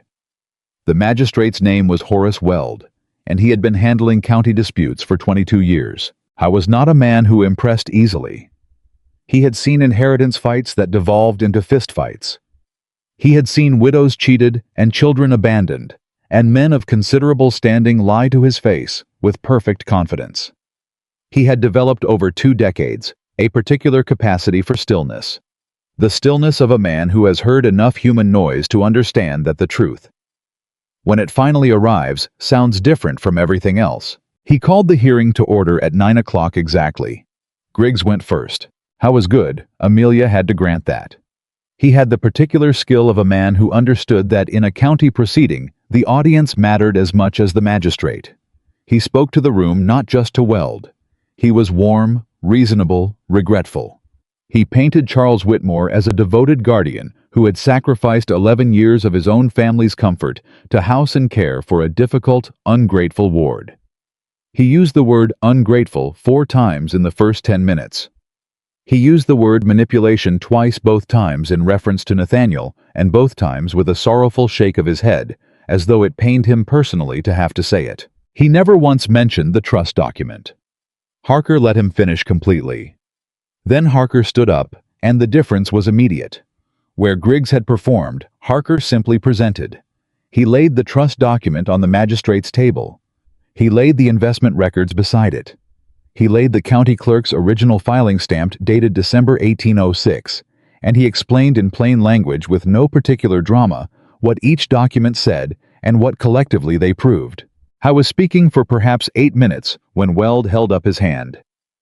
"Mr. Harker," Weld said, "this trust document, it specifies transfer upon the beneficiary's 21st birthday." "Yes, sir." "Miss Whitaker is 24. "Yes, sir." "And there is no record of distribution." "No, sir, there is not." The room was very quiet. Weld looked at the document for a long moment. Then he looked at Griggs. "Counselor," he said. "Where is the record of distribution?" Griggs shifted. "Your Honor, the estate in question carried significant debts that—" "Documented debts," Weld said. A pause. "The documentation," Griggs started. "Is there a record of the debt?" Weld said, with the patience of a man who has been lied to enough times to recognize the shape of it immediately. Or is there not? The silence that followed was the loudest silence Amelia had ever sat inside. "There is no formal record," Griggs said finally, "readily available at this time." "I see," said Weld. He made a note, set down his pen, looked at Charles Whitmore, who was sitting with the particular stillness of a man who is watching something he built very carefully begin to come down around him and is calculating even now whether there is a way to stop it. There wasn't. Harker called Amelia to speak. She smoothed the blue dress and walked to the front of the room.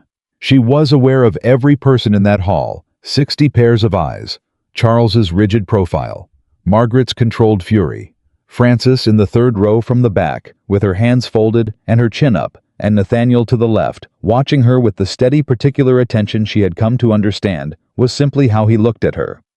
She was not afraid. She had expected to be afraid. She had prepared herself for fear, had rehearsed her testimony with Harker a dozen times specifically, so that fear would not disrupt it. But standing there with the leather folder open in front of her, and 60 people watching, and Charles Whitmore's entire construction of the past 11 years about to be dismantled by her own voice, she was not afraid. She was clear. "My father died in the spring of 1806, she said. "I was 13 years old. His name was Edwin Whitaker, and he was a careful man who loved me and wanted me to be provided for." She spoke for 20 minutes. She told it plainly, not without emotion, but without performance. She explained the trust as she had come to understand it, what it specified, and what it meant. She explained what Charles had told her about the debts when he had told her how old she had been. She explained the 11 years, the diminishing, the mending.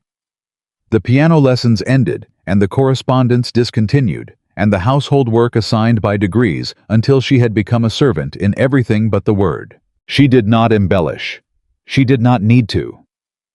Halfway through, she heard Margaret make a sound, a small contained sound quickly suppressed.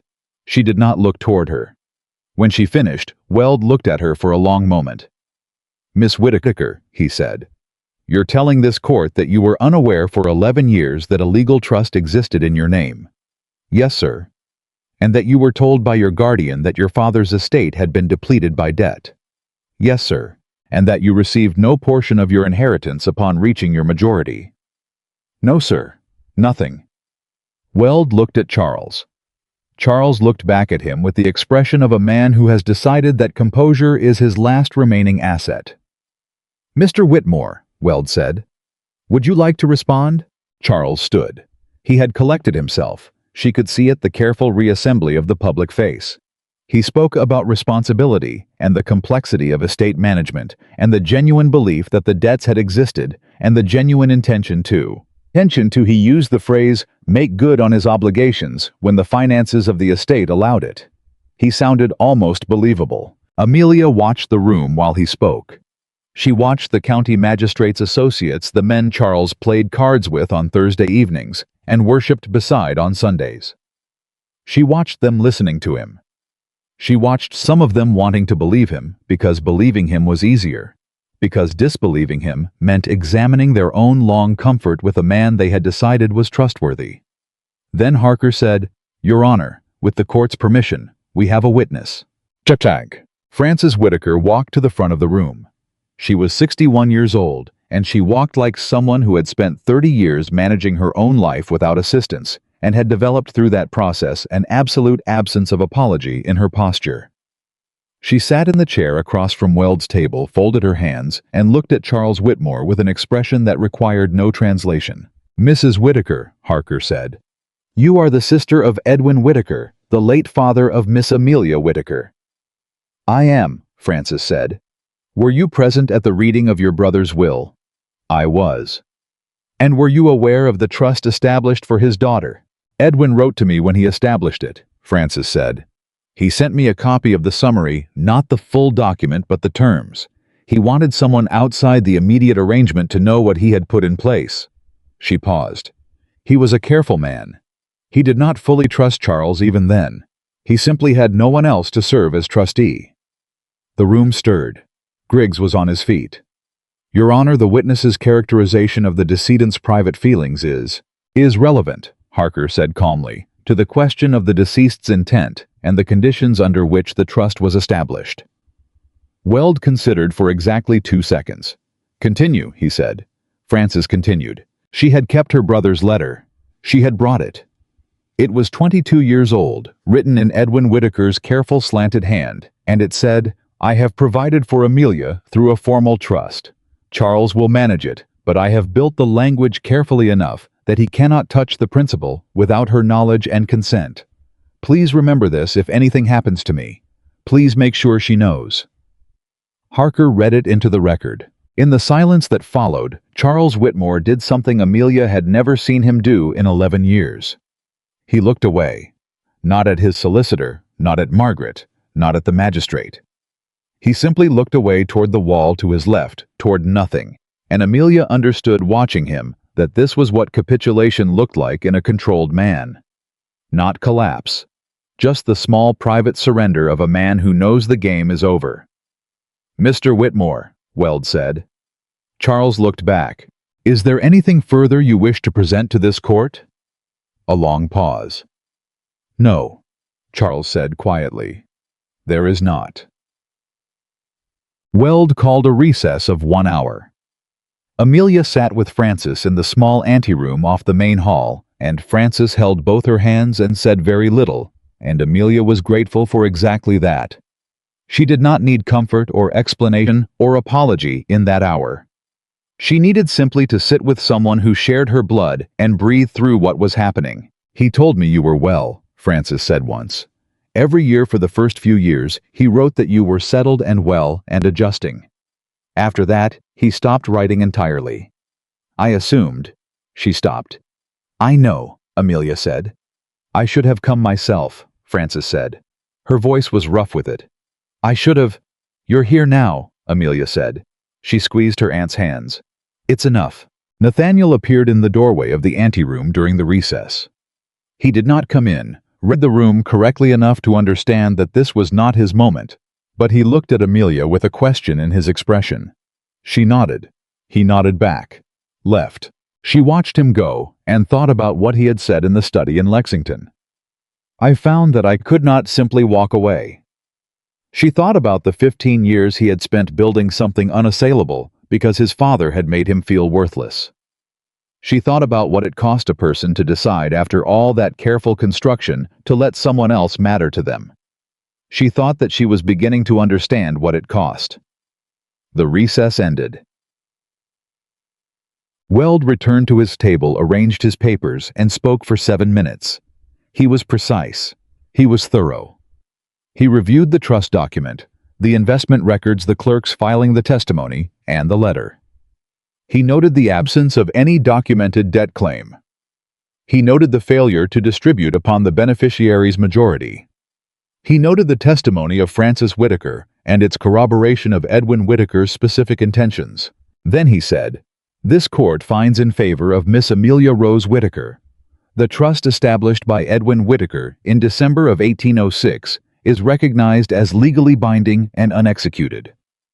Mr. Charles Whitmore is ordered to provide a full accounting of the estate's assets and returns within 30 days, with distribution to be overseen by this court. Failure to comply will constitute contempt and will be treated accordingly." He set down his pen. "This hearing is concluded." The room erupted. Not loudly. It was not that kind of room, not that kind of crowd, but in the way of 60 people who have been collectively holding their breath, releasing it simultaneously. Voices, movement, the scrape of chairs. Amelia sat completely still for a moment. Then Frances put her arm around her, and she let herself lean just for a moment, just the weight of her head against her aunt's shoulder, and breathed. She had won. Edwin Whitaker's trust, written in 1806, with his careful, loving hand, had done exactly what he had designed it to do. It had finally protected his daughter. Charles left without speaking to her. Margaret did not look at her on the way out. Clara. Clara paused at the edge of the room, and for a moment she and Amelia looked at each other across the emptying space. Clara's face held something complicated and unresolved. Then she dipped her chin, not quite a nod, not quite an apology, but something, and followed her parents out. Amelia watched her go. She did not feel triumph. That surprised her slightly. She had expected triumph, or at least relief, or the particular satisfaction of 11 years of wrong being publicly acknowledged as wrong. She felt something, but it was quieter than any of that. It was more like the feeling of setting down something very heavy that you have been carrying for so long you forgot it had weight. She felt lighter. Just that. Lighter than she had been in 11 years. The 30 days that followed were the strangest and most disorienting of her life. The accounting came in. Harker reviewed it, contested 3 items, and ultimately secured a settlement that included the original acreage and house, the accumulated investment returns, and a monetary sum representing the value of labor and services rendered by Amelia to the Whitmore household over 11 years. This last item had been Harker's addition proposed without fanfare, and it had made Charles's solicitor argue for a full day before conceding. The house. Her father's house was in Shelby County, 20 miles east. It had been tenanted for 8 years by a farming family named Calder, who had kept it well and were, upon notification of the change in ownership, remarkably composed about the situation. Mr. Calder, a straightforward man in his 40s, met with Amelia directly and said he had always paid his rent to Whitmore, under the understanding that it went toward the estate's maintenance, and was happy to continue his tenancy under proper arrangement. Amelia told him to stay as long as he liked. She said it, and then stood in the front room of the house her father had built and tried to hold the fact of it. This is mine, this was always mine, and found that it moved through her in waves rather than all at once. Too large to absorb directly. She had to let it come at angles. Frances stayed with her those first weeks. Having an aunt turned out to be something Amelia hadn't known how to want, because she hadn't known what she was missing. Frances was not soft. She was 61 and had managed her own property in Missouri for a decade, and had opinions about everything and expressed them without significant apology. But she was present. She was there. She ate meals with Amelia and walked with her and talked about Edwin told Amelia things she had never known. Things that filled in 11 years of absence, the way water fills cracks in dry ground. "I used to sing," Frances said one evening. "Badly. He knew he was bad at it, which made it worse. He'd start a song and then apologize in the middle of it and then keep going." Amelia laughed. She hadn't known she remembered his singing. She hadn't thought she'd remembered. But the laugh came from somewhere real, from some actual stored place of him, and she sat with it after Frances had gone quiet, and let herself feel the grief that she had never fully let herself feel before. Not the grief of loss. She had carried that for years. The grief of what had been withheld. All the years of mourning she had not been allowed, because she had been too busy surviving in the house of the man who had stolen from her. She cried that evening alone in the house her father had built, and it was the cleanest feeling she had had in a long time. Nathaniel came to see her at the end of the first week. He rode out from Lexington on a Tuesday, arrived in the early afternoon, and tied his horse at the fence post with the easy familiarity of a man who has decided he belongs somewhere and stopped needing permission to act like it. Mrs. Calder, who had appointed herself a kind of informal housekeeper during the transition, bringing things from her own kitchen without being asked, showed him in and produced tea that nobody had requested, and then left them alone with the particular tact of a woman who understands exactly what kind of conversation a room needs to be empty for. He sat across from her at the small table in the front room. He looked different, she thought, outside the formal context of the legal proceedings. Less contained. Or not less.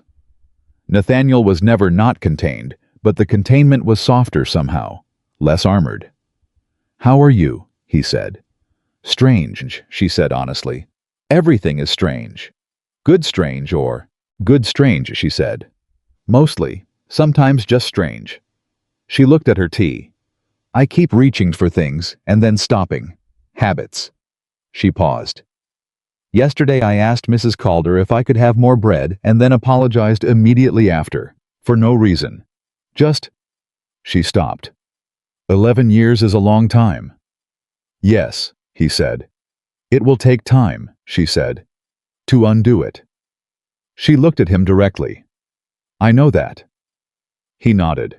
She had thought about this conversation, or the conversation she suspected this one was moving toward many times in the past weeks. She had thought about it with the same care she had brought to everything in the past months, which was to say very carefully and with a great deal of honesty about what she wanted and what she was afraid of, and whether those two things were compatible. You said 3 weeks, he said. When we were in Lexington, you said you needed 3 weeks to be a woman with a legal claim. I remember, she said. The hearing was 5 weeks ago. I know. So. He was watching her with those steady eyes. Where are we? She looked at him for a long moment. Here was the truth of it. The thing she had been working through in all those long evenings with Francis, and in all those mornings sitting in the house her father had built, she was not the same woman who had reached for a breadbasket and pulled her hand back. She knew that.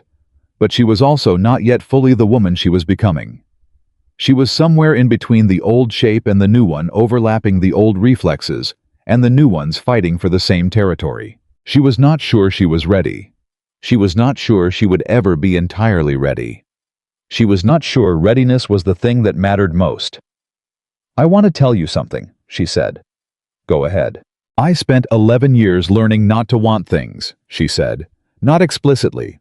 Nobody sat me down and said stop wanting. They just made wanting cost enough that I stopped doing it. She paused. I don't entirely know yet how to want something, and trust that wanting it won't be used against me. He was very still. I understand that, he said. And she knew from everything she had learned about him in the past months that he was not saying it as a courtesy. He meant it precisely. I know you do, she said. That's part of why I'm saying it to you and not someone else. She looked at him steadily. I'm not saying no. I want to be clear about that. I am not saying no. Something shifted in his face. I'm saying that I need you to be patient, she said. Not forever, but for a while. I need some time to learn what it feels like to exist in my own life before I make decisions about what that life will hold. He was quiet for a moment.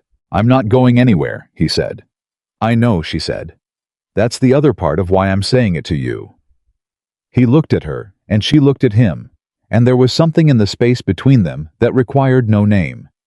Yet, something that was simply there, acknowledged and accepted patient, as something that knows it doesn't need to hurry because it isn't going anywhere. Francis is staying another 2 weeks, Amelia said, shifting the angle slightly. Good, he said. After that I'm going to open the house properly, hire staff, learn the Calder tenancy arrangement. She paused. I want to start the school.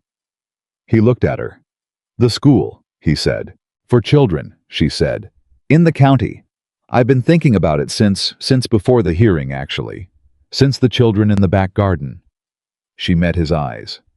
There are children in this county who will never learn to read because there's nowhere to learn. I know how to teach. I have the resources now.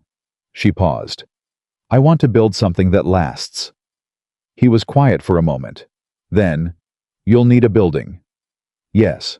There's a property on the eastern edge of my acreage, he said. About 3 miles from here. It's been sitting empty. It would need work, but the structure is sound. She looked at him carefully. That's not a gift I can accept. It's not a gift, he said. It's a lease. At a reasonable rate. Determined by a fair negotiation between 2 people with equal standing. He held her gaze. You have the resources now, Amelia. Use them. She thought about it. I'll have Harker review the terms. As you should, he said. She almost smiled. He almost smiled back. The weeks after Francis left were the quietest of Amelia's adult life. Good quiet. Working quiet. The kind of quiet that comes when the noise that has been surrounding you finally stops and you can hear yourself think for the first time in years. She threw herself into the practical work of the house and the school with a focus that sometimes alarmed Mrs. Calder, who had taken to appearing with food at regular intervals under the impression that Amelia occasionally forgot to eat. I don't forget, Amelia said once. "You forgot on Tuesday," Mrs. Calder said, and set a plate of cold chicken on the desk, where Amelia was reviewing school supply figures. Amelia ate the cold chicken. She hired 2 staff for the house, a woman named Dora, who came from town and had a frank, capable manner that Amelia liked immediately, and an older man named Thomas, who managed the property and knew horses.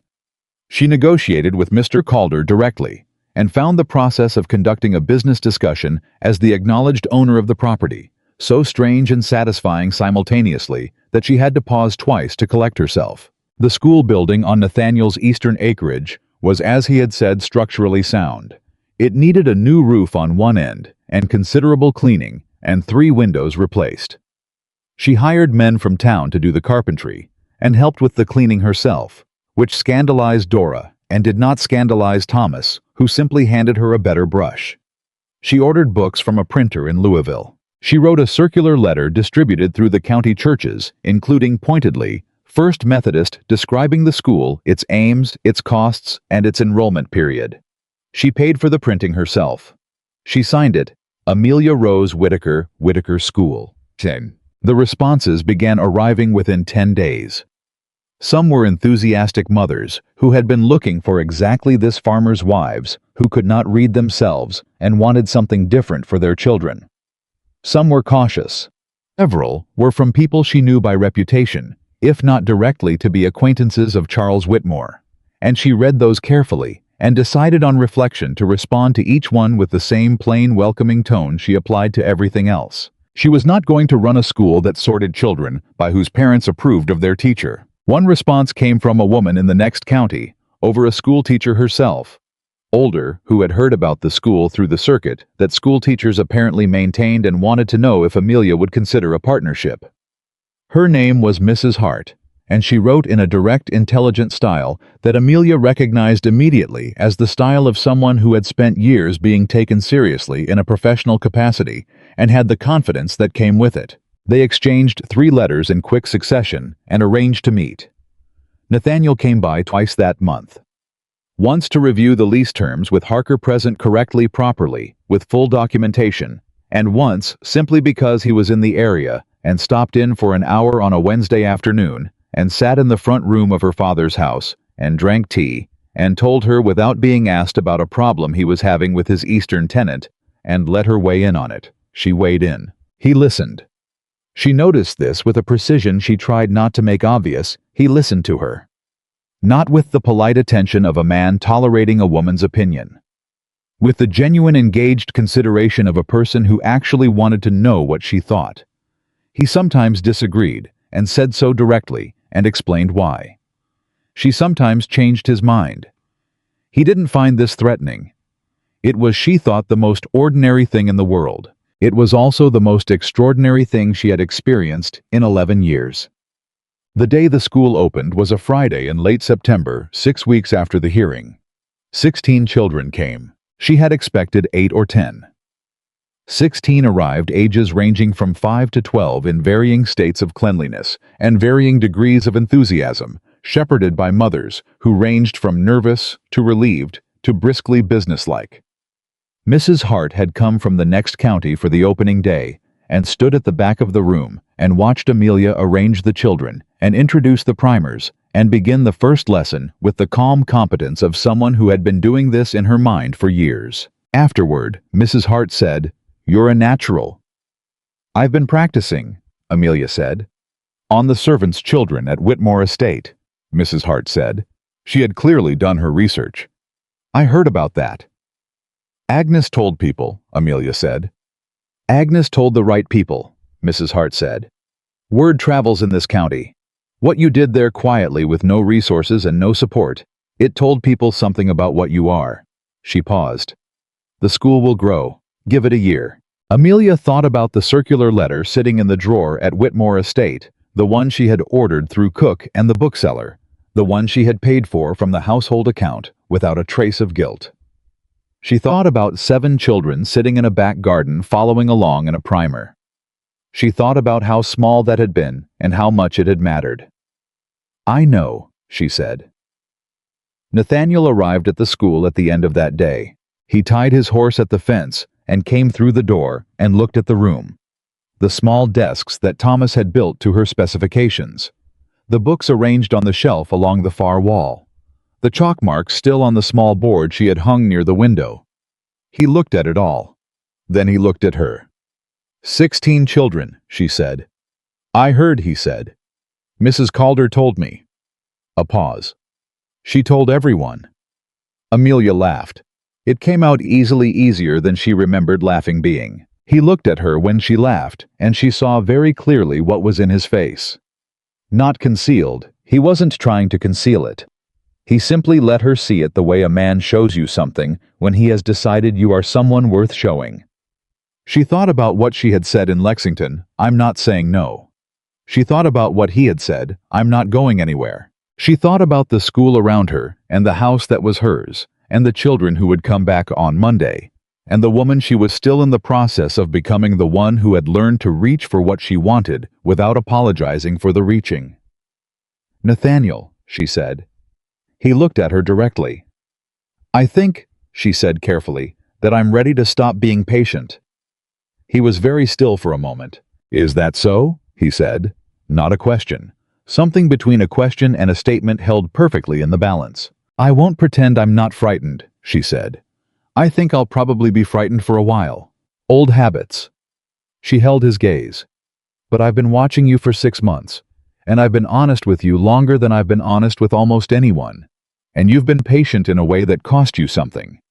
I know it cost you something, and I don't think I want you to keep paying that cost indefinitely. He crossed the room. He stopped a foot away from her, which was close enough that she had to tilt her head slightly to hold his gaze, and he looked at her with those dark, careful eyes that had missed nothing since the first night. You are the most precise person I have ever met, he said. Is that a complaint? She said. No, he said. It is absolutely not a complaint. He reached out and took her hand carefully, deliberately, the way he did everything, and held it. Her hand in his. That was all. Just that. But Amelia Rose Whitaker, who had learned not to want things, felt the want of it land clean and whole in her chest. Not frightening, not apologized for, just real. The school is beautiful, he said quietly. It will be, she said. Give it a year. He held her hand in the room that smelled of chalk and new wood, and the particular possibility of something being built. Right, and outside the evening was cooling, and the county was going about its ordinary life. And somewhere in Shelby County, a woman who had once sat at a table with an empty plate and said, I'm sorry for the wanting of bread, was learning one careful day at a time what it felt like to be full. The winter of 1817 came in hard and fast. The way Kentucky winters did, not gradually, not with warning, but with a single cold front that arrived on a Tuesday and changed everything by Wednesday morning. Amelia noticed it first through the children. Enrollment at Whitaker School had grown to 23 by November. Mrs. Hart had come on formally as a second teacher, splitting the week between her county and Amelia's, and between them they had organized the children into 2 groups by reading level rather than age, which had been Mrs. Hart's suggestion, and which had proven immediately effective. The older children, who had never learned to read, sat beside the younger ones without shame, because the grouping made ability, the measure not years, and children understood fairness more instinctively than adults gave them credit for. But winter meant cold, and cold meant that 3 of her youngest students stopped coming. Amelia asked the oldest Perkins girl, 11 sharp reliable, where her younger siblings were. They ain't got proper shoes for the cold, ma'am, the girl said simply. Mama says they'll come back in the spring. Amelia looked at her for a moment. Tell your mother they'll come back Monday, she said. She went to town that afternoon and spent money she had originally allocated for spring book orders on shoes. 5 pairs in varying sizes bought from a cobbler on the main street who did not ask questions because she paid without negotiating. She brought them to the Perkins farm herself on Saturday morning. Mrs. Perkins answered the door with the particular expression of a woman who has been surviving on pride for long enough that unexpected kindness feels dangerous. She looked at the shoes, then at Amelia, then back at the shoes. I can't take charity, she said. It's not charity, Amelia said. It's a condition of enrollment. All students must attend. That requires shoes. She held the woman's gaze. "The school needs your children there, Mrs. Perkins. They're among my strongest students." Mrs. Perkins looked at her for a long assessing moment. "That oldest one," she said finally. "She reads better than I do." "I know," Amelia said. "That's why I need her there." Mrs. Perkins took the shoes. The 3 youngest Perkins children appeared in class on Monday, shoes on their feet, arriving 20 minutes early. Amelia did not make anything of it. She simply moved through the morning lesson and let the fact of their presence be ordinary. But afterward, when the children had gone and she was straightening the room, she stood for a moment with her hand on the shelf of books and thought about her father writing a trust document in 1806, thinking about what his daughter would need. She thought about Agnes pushing a plate of bread and butter across a kitchen table without ceremony. She thought about all the small, unannounced acts of provision that had kept her going through 11 years of being told she deserved nothing. She thought, this is what it looks like when it goes right. Nathaniel proposed on a Sunday in December. He did not do it publicly. He did not do it with an audience or a declaration, or any of the elaborate theater that the county's social conventions might have suggested was appropriate for a man of his standing. He did it in the front room of her father's house on a Sunday afternoon with Frances present, because Frances had come back for the winter, and Amelia had asked her to stay as long as she liked. He sat across from Amelia, with his hands folded on his knees, and said, "I would like to marry you, if you're willing. In the spring, or whenever you decide, or not at all, if you decide differently. But I want you to know that's what I want." Frances, from the corner of the room where she was technically reading a book, turned a page. Amelia looked at Nathaniel. She thought about the first time she had seen him. The fork set down, the quiet instruction, those surveyor's eyes that had moved across the dining hall and landed on an empty plate and refused to simply look away. She thought about everything that had come after. The mill on Crawford Road, the meeting with Harker, Lexington, the hearing, his hand holding hers in the school building that smelled of chalk. She thought about what she had learned in the past 6 months, about what it felt like to be chosen by someone who did not need anything from you. Not your labor, not your compliance, not your silence, not your gratitude. Just you, the actual person. Chosen because they had looked carefully and decided you were worth looking at. "Yes," she said. He looked at her, and she looked back at him, and Frances turned another page loudly enough to be audible. "Frances," Amelia said. "I'm reading," Frances said. "You've been on the same page for 12 minutes, Amelia said. A pause. "It's a very good page," Frances said. Nathaniel laughed a real laugh, unguarded, the kind she had learned to watch for, because it was rare and entirely genuine. She loved that laugh. She had not told him that yet. She thought she would eventually, when the time was right. She thought she had time now. The wedding was in April, when the county was green, and the air had that particular spring quality of being fresh without being cold. They kept it small, a decision. Amelia made, and Nathaniel accepted without argument, because he understood better than anyone that she had spent enough of her life performing for audiences who did not care about her. The ceremony was held in the front room of her father's house, witnessed by Frances and Harker and Mrs. Hart and the Calders and Agnes, who had left Whitmore Estate in January, and whom Amelia had hired as housekeeper before she'd even fully finished asking. Agnes had arrived with a single bag and the expression of a woman who had been waiting for a reason to leave for a long time. "Took you long enough," Agnes had said when Amelia opened the door. "Come in," Amelia had said. "There's bread." Agnes had walked in, set her bag down, and gone directly to the kitchen to evaluate the state of it. The state of it had apparently required significant improvements. Amelia had let her make every one of them. So Agnes was there for the wedding, standing in the back with her hands folded and her face arranged in the expression she used when she was moved, and had decided nobody needed to know about it. The ceremony was brief. A minister from town, words that were old and meant something to people who had spent 6 months being careful with each other, making a declaration in front of the people they trusted. When it was done, Agnes produced from somewhere in the kitchen a cake, an enormous cake, far too large for the number of people present. Amelia stared at it. "Agnes," she said. "When did you—" "Yesterday," Agnes said. "Don't make a fuss." That's a very large cake for 11 people. Children'll be here Monday, Agnes said. Cake keeps. Amelia looked at her. This woman who had handed her bread and butter across a kitchen counter without ceremony, who had said, "Go on then," at a back door at 5 in the morning, who had known what was in Charles's locked drawer and chosen at exactly the right moment to tell her so. "Thank you," Amelia said. Agnes made a sound that was not quite, "You're welcome," and not quite, "Don't mention it," but somewhere between the two, and went back to cutting the cake.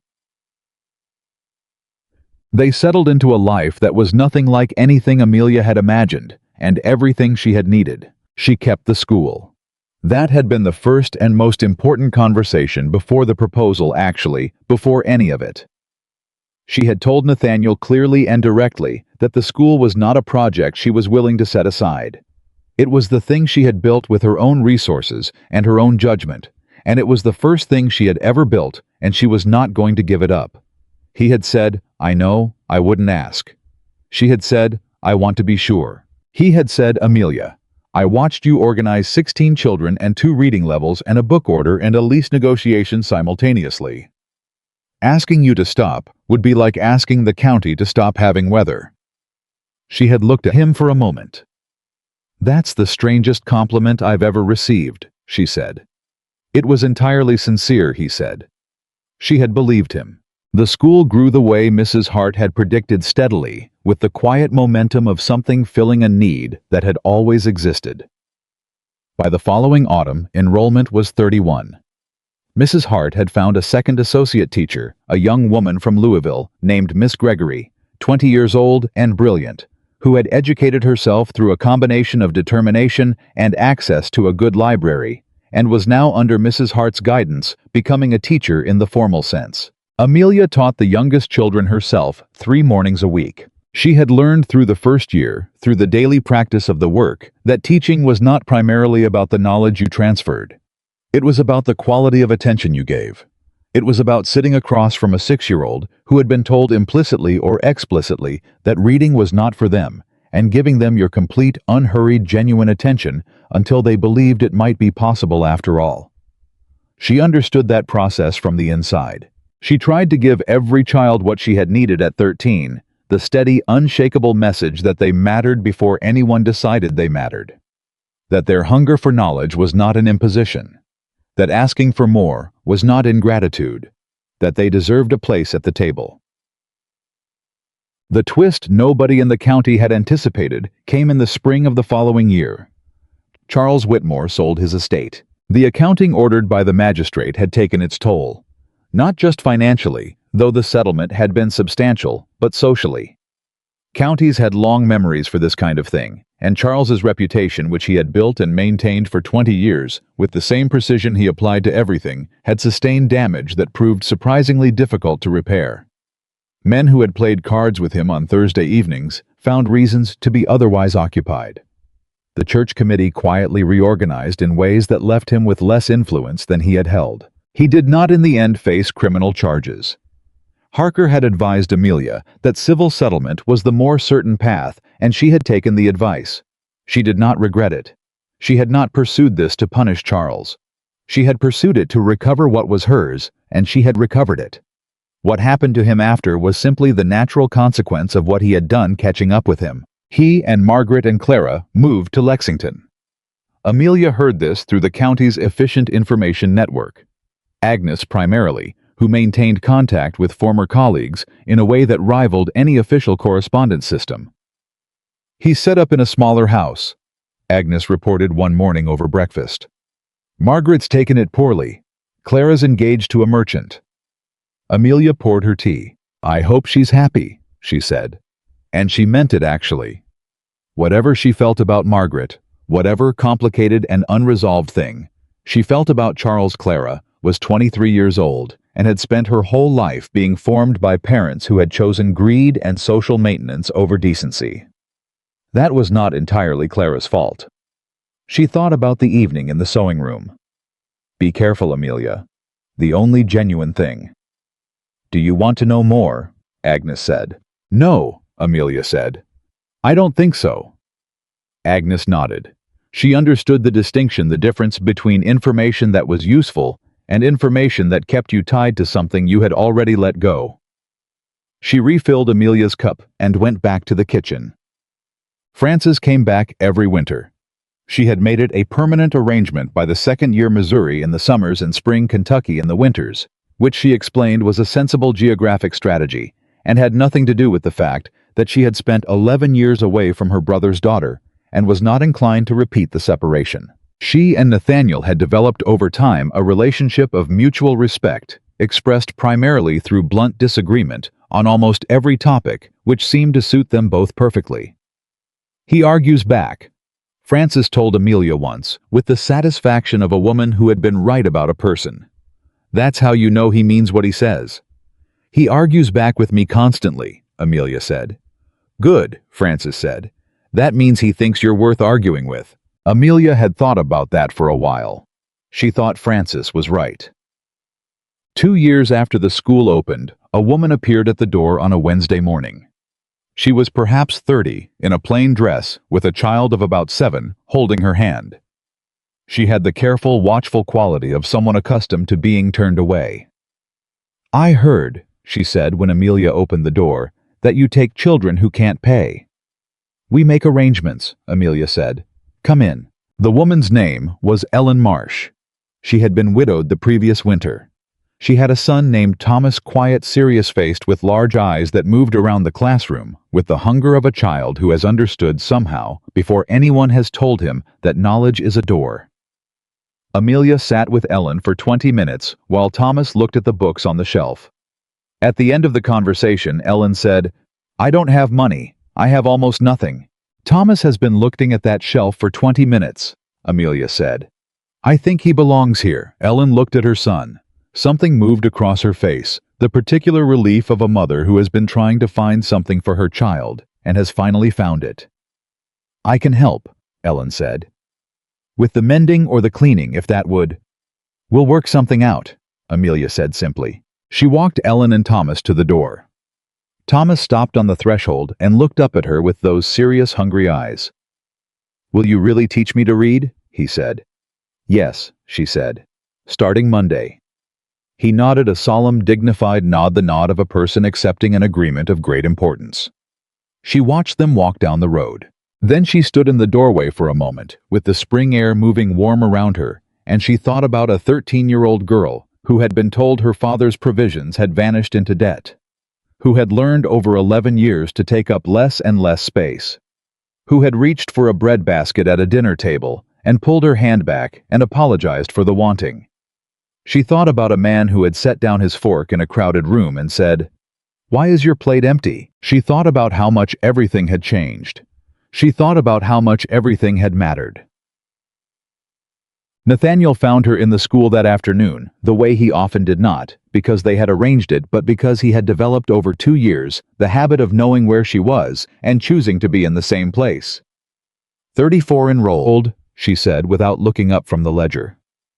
"I heard," he said. "Agnes told me."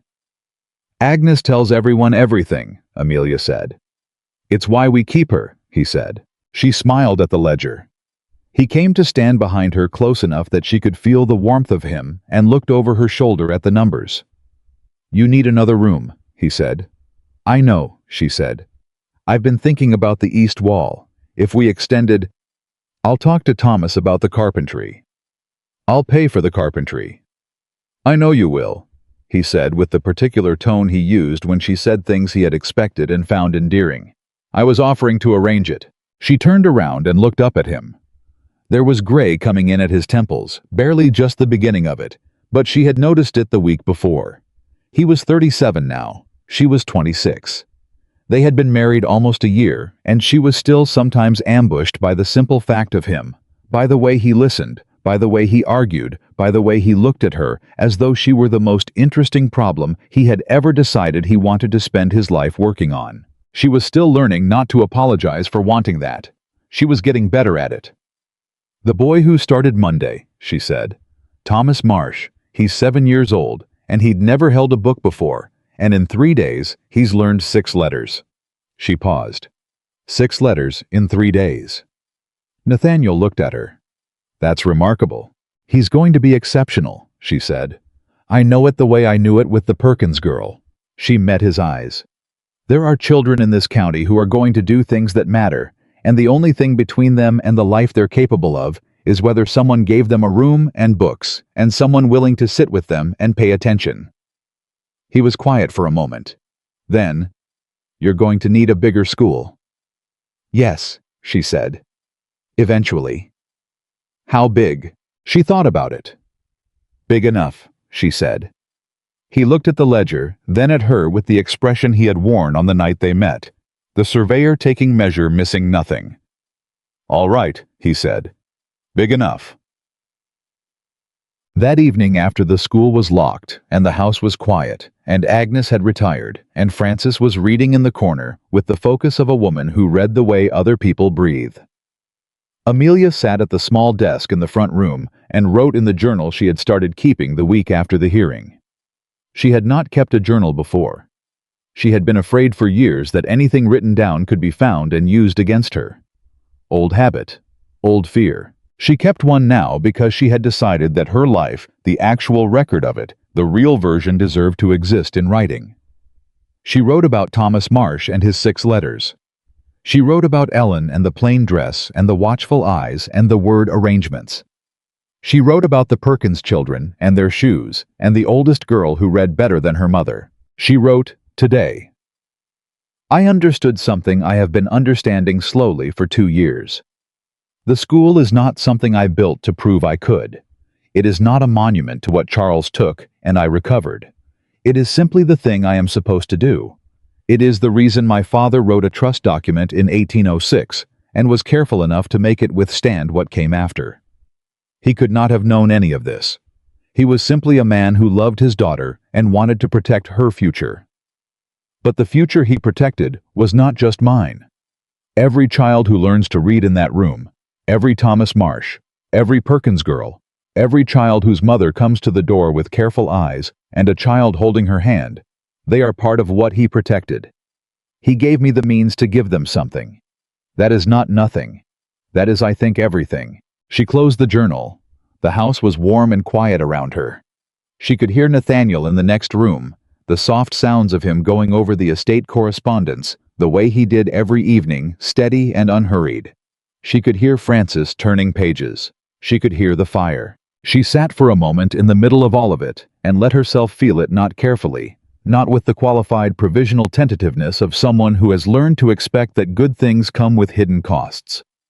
She let herself feel it fully, the way you feel a thing when you have finally decided you are allowed to. She was in her father's house. Her name was on the deed. 34 children would come through the school door on Monday. Her husband was in the next room. Her aunt was reading in the corner. Agnes was in the kitchen doing something productive.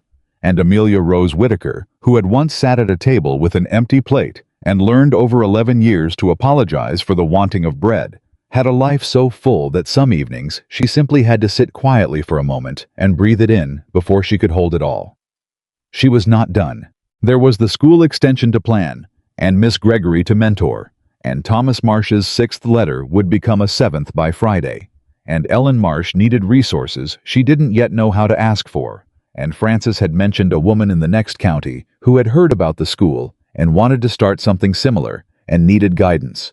And the county itself was changing slowly in the way counties change when enough small acts of provision accumulate into something visible. She was not done.